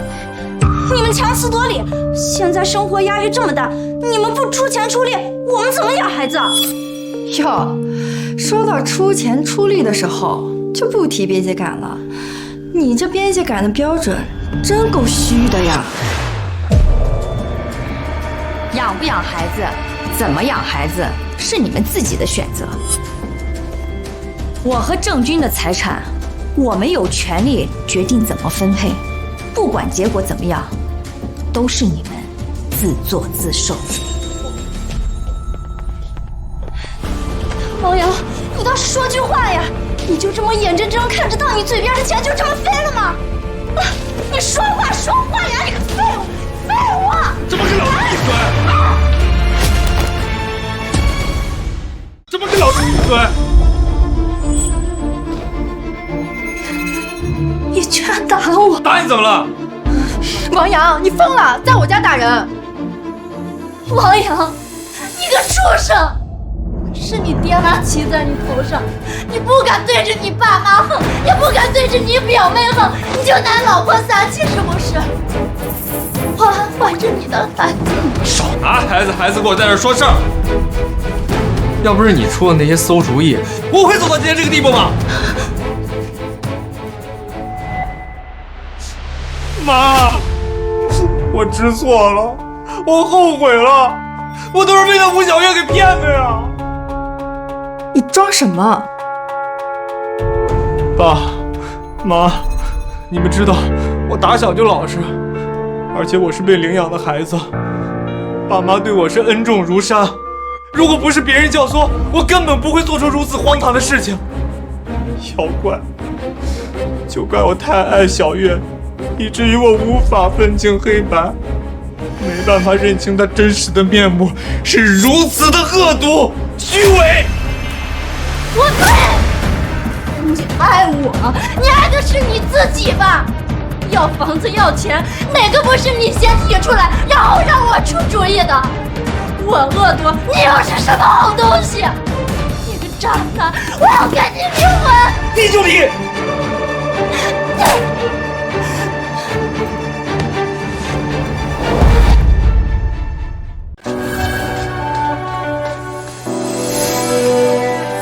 妈，你们看看，那个吴小玉，她就是这样的嘴脸，我就是被她这样给骗了呀！王阳，吴小月就算是千般不是，人家可是现在怀着你的孩子呢，而且当时是你爱的死去活来，逼你爸妈给了你50万彩礼才娶回来的，现在你说离就离啊？你都说了，她现在怀着孩子呢，她肯定不会跟我离婚的。起来！妈，你们要是不原谅我，我就跪死在这里！你给我起来！这是昏昏的家，你要死，给我另外找个房子去！爸妈，你们就原谅我吧。王阳，你真把我们当傻子呀？啊！你现在演这一出，连3岁的孩子都能够看得出来，你是为了遗产。妈，不是的，我现在真的已经反省了。啊，我以后再也不会听那个吴小月的了。她说的什么狗屁边界感，咱不要了。你给我闭嘴！你毫无责任感，你遇到事情就推卸责任，你连自己怀孕的老婆你都打，这是我和你妈教育的吗？你太让我失望了。哎呀，爸，我这是一时兴起，我不是想孝顺你们的吗？孝顺？你要是孝顺的话，那母猪都能上树了。王阳，你心里到底是怎么想的，你自己清楚。人都是要为自己的选择负责任的。我们的遗嘱不会再改了，你省点心吧。你的那些低级的谎言，留着骗你自己吧。我们一个字儿都不会再相信了。你给我滚！还愣着干嘛呀？滚啊！滚！滚！狗皮膏药，真是块滚刀肉，可算是滚了。呸！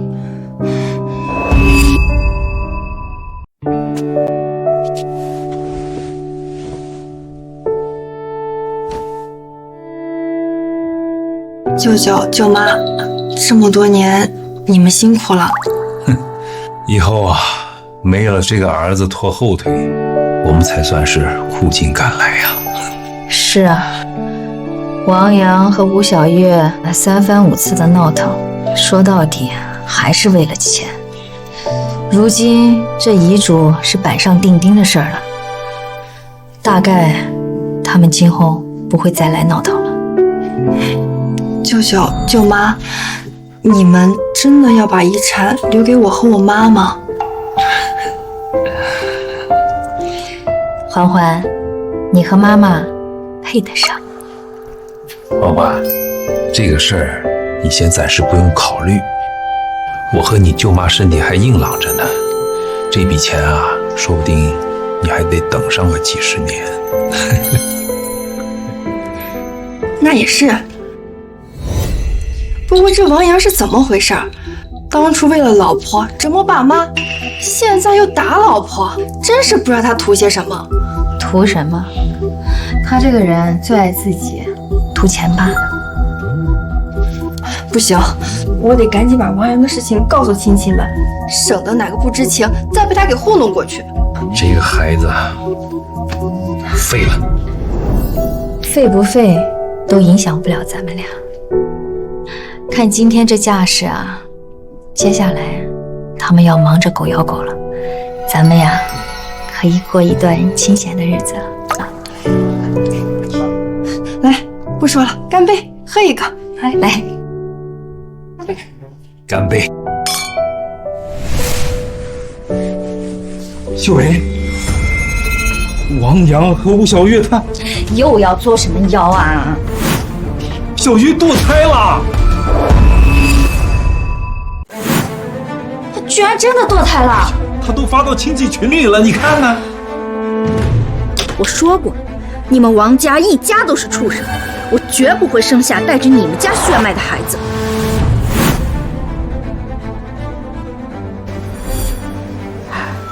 那聪聪不存在了吗？奶奶爸爸，奶奶爸爸，奶奶爸爸。黄杨吴小月虽然不靠，可聪聪却聪明乖巧。难道这辈子他就这么消失了吗？小月都怀孕5个月了，可是孩子是无辜的呀。他堕胎，对于这个孩子来说，或许是一种幸运呢。你这是什么意思？妈，我和小月都不会做饭，以后我们晚上就去外面吃，让爸去接聪聪放学。结婚生子也不代表我要失去自我，婚前我就十指不沾阳春水，婚后也不会变。阿姨，还是你来照顾聪聪吧，顺便做家务吧，反正啊，你应该也做惯了。秀梅，王阳和吴小月太荒唐了，他们2个出去旅游，把一个4岁大的孩子留在家里，只给孩子留了一堆乱七八糟的零食。要不是我听到孩子哭，叫来警察强行破门，聪聪早就没命了。避开这么一对不负责任的父母，对孩子来说，何尝不是一种幸运？仲君，这段时间我想明白了好多。你总是怪自己，总是想着王阳长成现在这个样子，是不是我们做错了什么？可其实，在养孩子这件事情上面，父母和孩子都是被动的。孩子他选择不了自己的父母，父母也控制不了孩子的未来。你说的我都懂，可是我一想到那个未出世的孩子，我心里就莫名的难过。我这心里也不好过。可是，如果没有我们的帮忙，王阳和小月能把孩子给带好吗？如果注定要遇上这么一对不负责任的父母，一地鸡毛，那还不如从一开始就不要让这个孩子到世界上来受苦。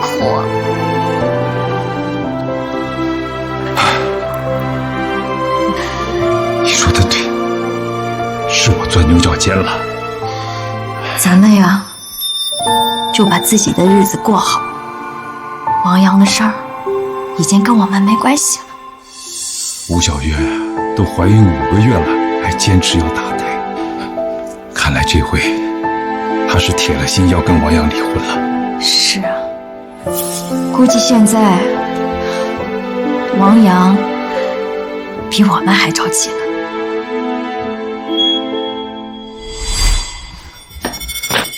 吴小月，你在进群里乱发什么呢？你是不是把孩子打了？来得正好，把离婚协议书签了吧。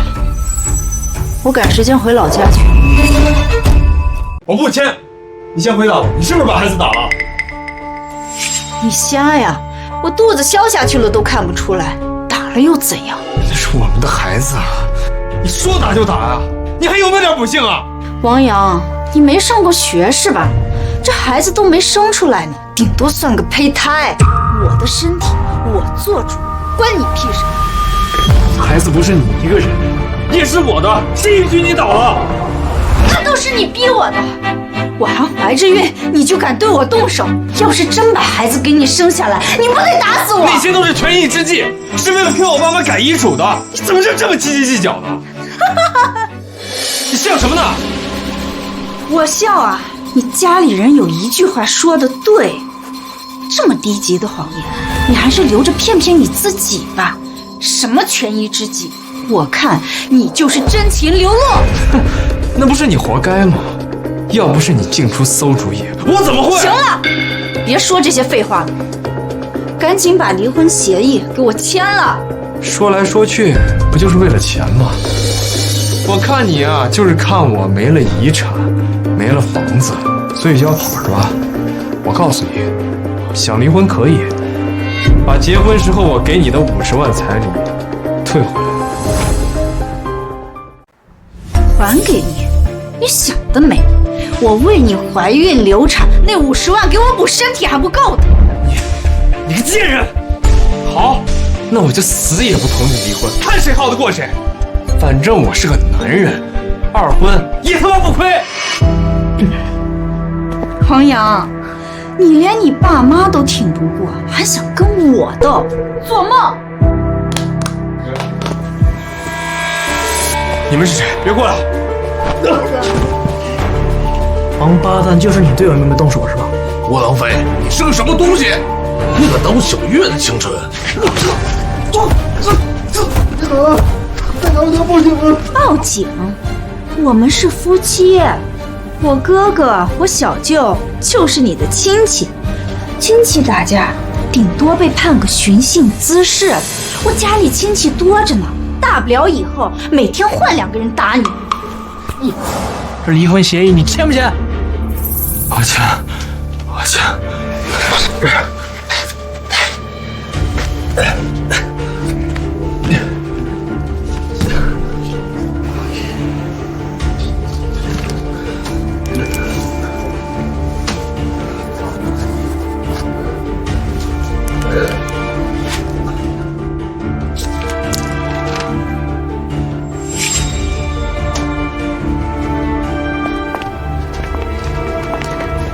贱人，看我没钱你就跑路，我这辈子你给害惨了。王阳，事到如今，我就最后实话跟你说了吧，我跟你结婚是为了钱，可跟你离婚还真不是为了钱。这是为了什么？我承认，我闹事儿就是为了你父母的房子。可你呢？你父母对你不差吧？我稍微一撺掇，你就跟我一拍即合，被赐养了你几十年的父母，才是真正的为了钱六亲不认。你敢承认吗？我承认什么？我明明都是听了你的安排。我可没拿刀逼你，还不都是你自己乐意？不过没关系，我就知道你不敢承认，所以我跟你离婚还真不是为了钱。像你这种没本事、没担当、没出息、没钱还打老婆的男人，就该一辈子众叛亲离、孤独终老。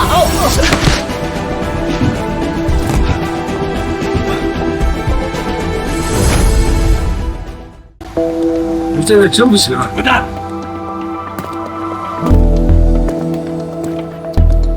哎，赵女士、王先生，你们可算回来了。小李，物业费不都交过了吗？不是物业费的事儿，是你们儿子王阳。对，他都消停1年多了，怎么又出幺蛾子了？哎，你们自己看吧。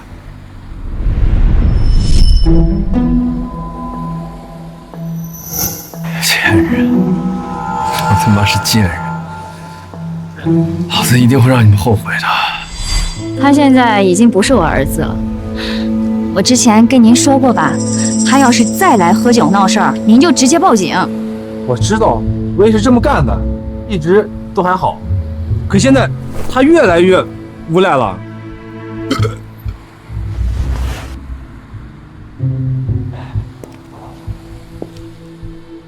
滚蛋！哎呦，这不是那个抛弃儿子的爹妈吗？2个大忙人忙完回来了。报警啊！报，随便报，反正我也进去过一次了，档案里面都有记录了。我再进去也不怕，出来之后接着堵你们。4句话开水烫。反正这钱你是拿不到了，你还想干嘛？我想让你给我道歉。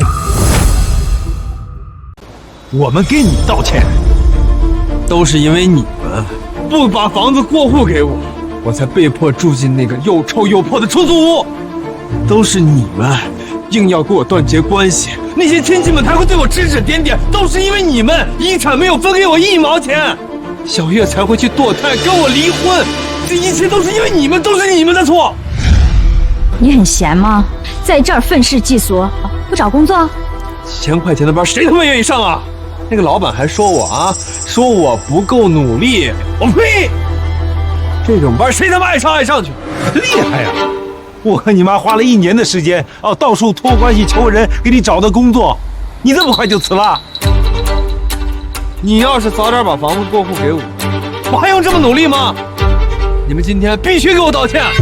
对，是我们父母太狠心，小月太拜金，都是我们的错，你就没有错？当然没有错。老话说的没错，这养父母啊，没有血缘关系，根本就不会真心为儿女着想。我要是在我亲生父母那儿，就不会这样。钱、房子我早就拿到了。王阳，你小的时候有心脏病，我和秀梅把你从福利院领养回来，给你掏钱做手术，安安稳稳把你养到35岁，还给你找工作。你结婚，我们还凑了50万的彩礼，这还不叫替孩子着想？你有没有良心啊你？这又怎么样啊？不怎么样，你现在无依无靠，是想找回自己的亲生父母？这又怎么样？不怎么样，我想我可以帮到你。帮我？帮我什么？当然是帮你找到你的亲生父母啊！上辈子王阳最后还是跟亲生父母见了面，我记得他亲生父母的个人信息，要找到他们不难。帮我找回我亲生父母？是的，确定你没有什么阴谋吗？当然没有。既然你口口声声说我们这一对养父母毁了你一生，那干脆我就帮你找到你的亲生父母，也省得以后你3番5次的来打搅我和郑军的正常生活。我呸！找回亲生父母，我自己也可以。咱们走着瞧，走着瞧。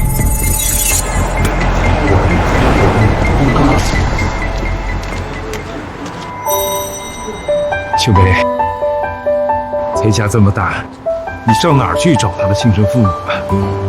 这个呀，你就别担心了，我自有办法。另外，你怎么突然想到要给王阳认亲呢？那当然是因为王阳的亲生父母比吴小月更难缠来。王阳，既然你自寻死路，我就帮你一把。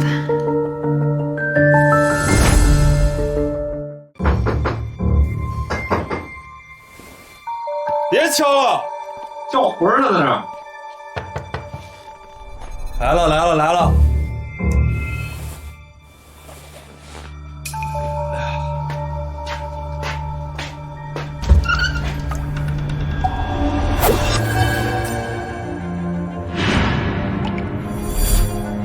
谁啊？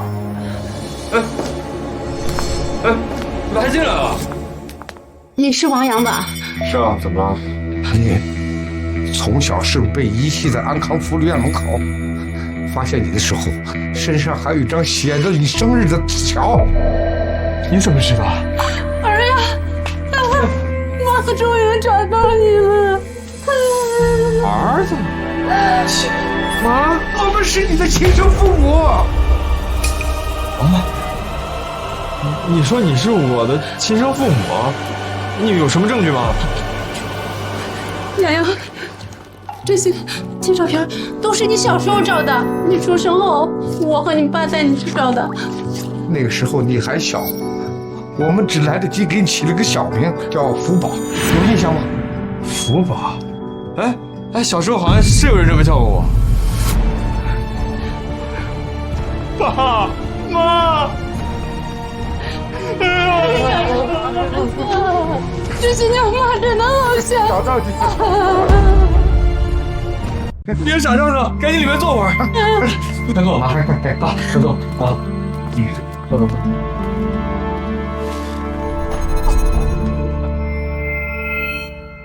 爸妈，所以你们真的找了我这么多年了？为了找你，你爸把工作都辞了，就是想把你找回来。我记得我小的时候被遗弃到了福利院。你们要真的这么想我的话，为什么要抛弃我呢？洋洋，都怪爸妈没用。你出生以后，这家里实在是太穷了，给不了你富贵的生活，这又害怕你吃苦，所以我们没办法，就把你放到了福利院。这不后来家里条件好了点，我们也想着把你接回来，可是我们去了，你被人领养走了。从那以后，怎么就失散了？好在啊，有好心人告诉了我们你的下落，所以我们今天才能一家人团聚。好心人？哪个好心人能认得我？就这个。没收号码发的，还附上你照片和地址。这不是我妈的电话吗？你妈就是我的养母。帮我什么？当然是帮你找到你的亲生父母啊！他当时说的居然是真心的，他真的帮我找回了亲生父母。可他又是怎么知道这些事儿的？洋洋，哎。我能这样叫你吗？可以。洋洋，爸有句话，不知道当讲不当讲。你也快40岁的人了，也是成家立业的年龄，怎么还住在这个又小又破的屋子里啊？别提了，一言难尽。那就现在结婚了吗？离了。谁这么不长眼？我儿子仪表堂堂，还上过大学，什么样娘们配不上？这都是那些养父母害的。你不是被好心人收养了吗？怎么会害你啊？你们有所不知，事情啊是这样。真有次体，是反了天了，敢这样欺负我儿子！洋洋，你放心，以后有家里人给你撑腰，我们让你过上富二代的生活。富二代？是啊，洋洋，你爸现在做生意可有钱了。之后我们就带你啊去你养父母那里露个面，让他们也知道啊，你现在是有亲生父母疼，不差什么，让他们后悔去。看他们的穿着打扮，确实很有实力。难道我真是富二代？还有那个吴小月，那娘们儿没什么稀罕的。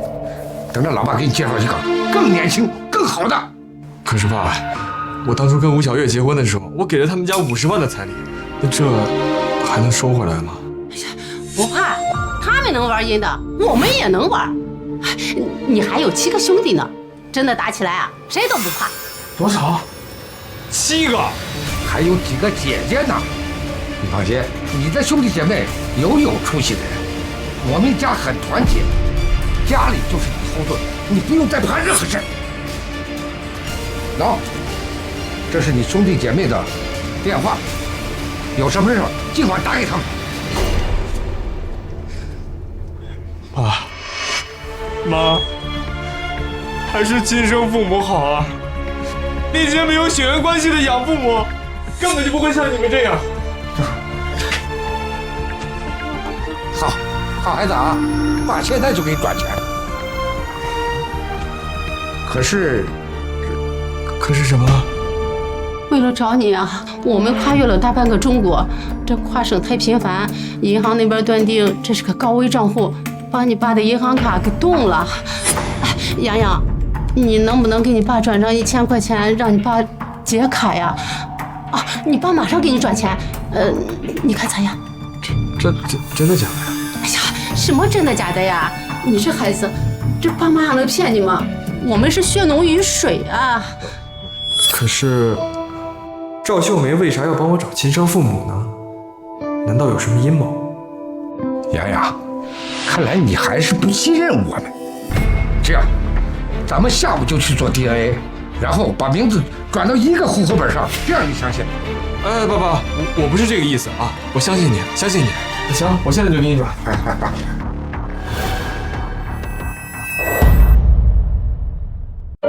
对，以后呀，这王阳要是再来我们小区喝酒啊，您就不用管他，让他自己闹，哎，反正他也闹腾不了多久了。哎，好，谢谢您啊，辛苦了。秀梅啊，给吴爷打电话呢。对。秀梅啊，任由他这么闹，真的没事吧？我倒是无所谓，就当我自己造了孽。可是街坊邻居是无辜的呀，总不能任由他啊打扰吧？没事儿，王阳很快就没有精力闹腾了，说不定呀，他很快就会被逼得从这个城市彻底搬走。为啥呀？因为他的亲生父母可能已经找到他了。亲生父母？我们领养王阳几10年了，都没个人来找，我还以为他们早就出意外了呢。人家好好的呢，人家只是不喜欢种树，只喜欢摘桃子。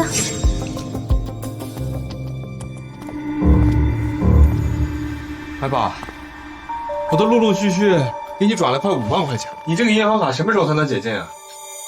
急个啥的？快来！不是，这怎么能不急呢？这5万块钱也不是什么小钱啊！你要是再不给我转账的话，别说是富二代了，我饭都快吃不起了。哎，臭小子，你怎么跟你爸说话呢？你爸那可做生意呢啊，还差你那点钱。不是什么不是？这多大人了还问父母要钱？你现在早都到了赡养我们的时候。不是，你之前答应过我，说我以后不用再为钱发愁了。我反悔了不行啊！这事儿能反悔啊？这事儿能反悔啊？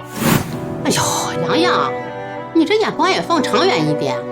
哎，我们才刚相认嘛，总得培养感情吧？再要钱啊？培养感情，合着就是我用钱养着你们呗？小兔崽子，你怎么说话的？我们生了你，你永远欠我们一条命，你一点钱还不够还债呢！胡说八道什么呢？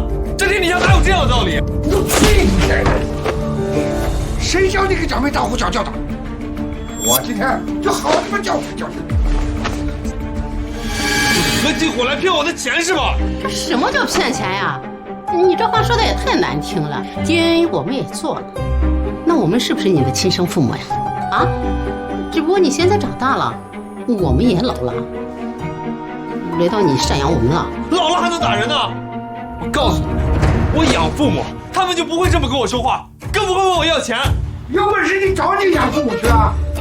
我都打听过了，人家不要你了。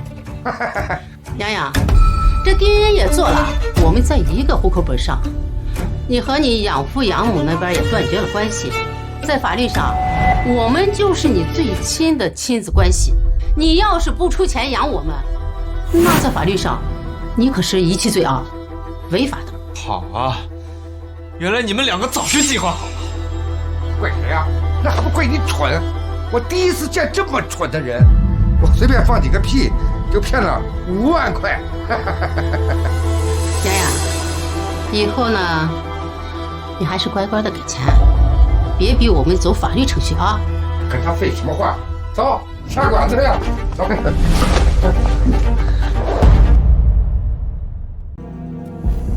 疯子，我怎么会这样？队长，兄弟姐妹，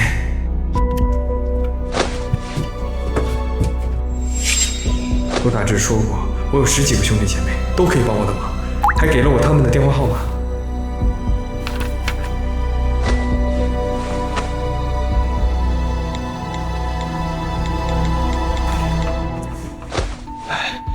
您好，咋没人接啊？这。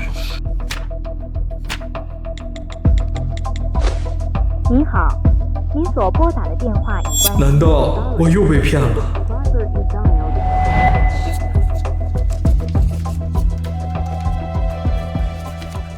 我再试一次。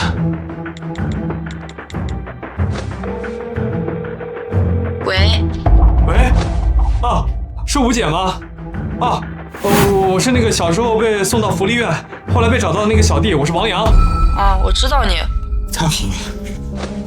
那什么，我刚才给我其他兄弟姐妹们打电话，他们一个都不接，我还以为我被骗了呢。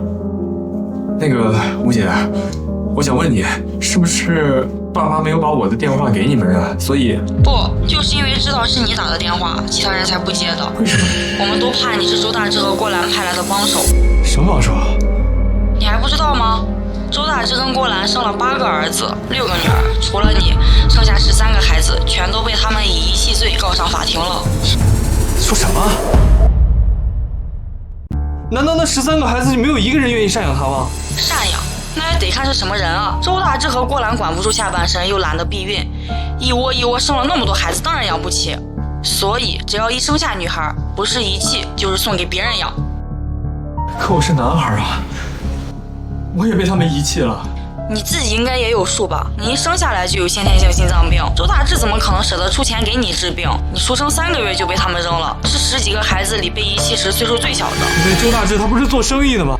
当然是骗你的，他们这一辈子都没做过什么靠谱的工作。不如这么说，怎么能让你放松警惕呢？可那周大志，他们2个穿的不是挺时髦的吗？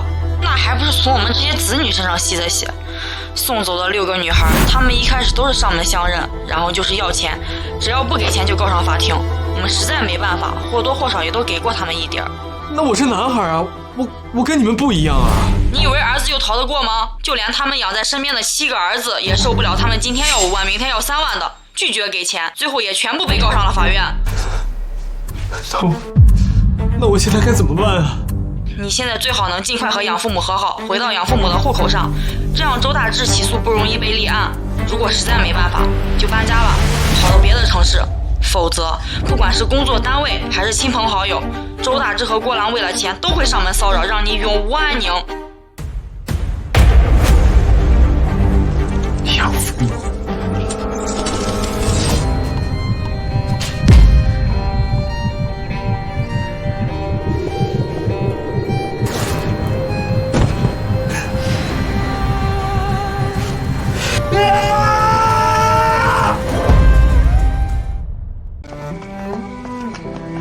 可说好了啊，咱们两家一起去旅游。好。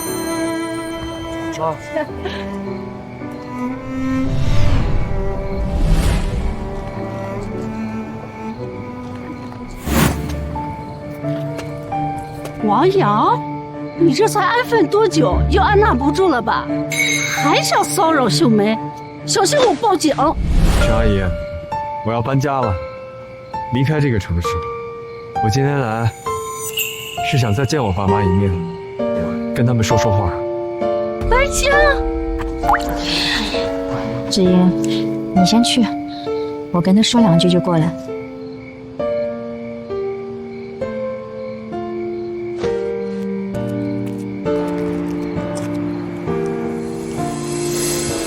有什么，你说吧。妈，爸在上面吗？我想见见他。不用了。郑钧最近心情很好，看见你，只会破坏了他的好心情。这个房子已经不是你家了。可我毕竟也在这生活了几十年。这种感情牌以后少打，有事说事儿。妈，我被我的亲生父母缠上了，他们就是不折不扣的吸血鬼。从我这儿骗了5万块钱还不够，他们继续问我要钱，我不给，他们就把我住的地方弄得一团糟。我报警，他们还耍赖。妈，儿子真的受不了了，他们还威胁我，起诉我，让我用我的后半生去赡养他们。可是他们在生下我的3个月就抛弃了我，我凭什么要去养他们的后半生啊？王阳，你真虚伪！我以前不给你钱的时候，你满嘴都是养恩算个屁，养恩没有亲生父母大。你现在来跟我说生恩没有养恩重。妈，那是我之前不懂事，不知道你和爸的辛苦，满脑子就只有自己。好了，你不要再说了，你到底要干嘛？妈，就算您不肯原谅我，但是能不能重新把我写进户口本里？这样我的亲生父母就不会以遗弃罪起诉我了。不可能，你别做梦。妈，我不奢求您能原谅我，我马上就要搬走，我们可能这辈子都不会再见面了。但是您能不能看在咱们几十年的母子情分上，救我一命啊？几十年的母子情，妈。我问你，你和小月想骗走我2套房子时，用断绝关系威胁我们时，山东对我们老2口的网暴，让我们出钱出力做牛做马时，放话让我们自生自灭孤独终老时，你可曾想到我们这几十年的母子情？妈，你知道吴小月第1次上门给我们立规矩的时候在想什么？我们现在已经没有关系了，我们已经离婚了。你还是不明白？你以为我跟你爸这么长时间是在怨小月，是在生小月的气？什么意思？小月是虚伪、贪婪、恶毒，可是她有一句话说的对呀，我们没有生她养她，本质上就是陌生人。之所以我们会对她那么忍让，那是因为她是你老婆，是因为你。如果不是你，她哪来的底气一次次的作妖？哪来的底气我们会让着她？我跟你爸最伤心、最怨的是你，王阳。妈，我不知道，我真的不知道，我一直以为你只是宠爱我，所以小月说什么我就……王阳，你到现在还不明白，还把责任往别人身上推？妈，不是的，不是这样的，我知道错了，我真的知道错了。毫无担当，毫无原则，见利忘义，两面三刀。我赵秀梅怎么会有你这样的儿子？我这辈子做的最错的事情就是在孤儿院里养了你。爸，我求你，求求你救救我吧！我不想让那个些吸血鬼毁掉我的人生呀！我求求你了，救救我吧！那跟我又有什么关系？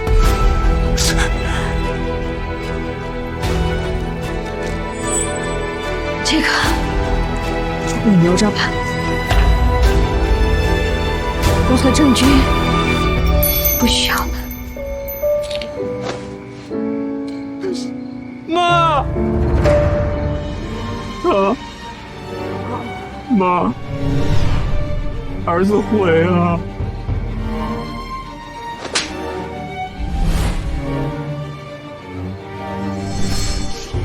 妈，我们这辈人年轻时为了父母，老了为了子女，一辈子忙忙碌碌，从来没为过自己。可就算付出一切，谁又能保证孩子真的孝顺，真的能老有所依？哎，秀梅回来了，吃饭呢。即使没有孩子，年老时和心爱之人走走停停，看看这个世界，为自己而活，也是一种幸福。愣着干什么呀？快坐下呀！来吃饭。来了。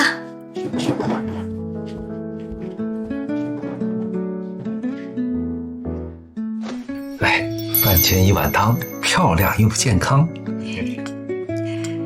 真香。深深的喝啊。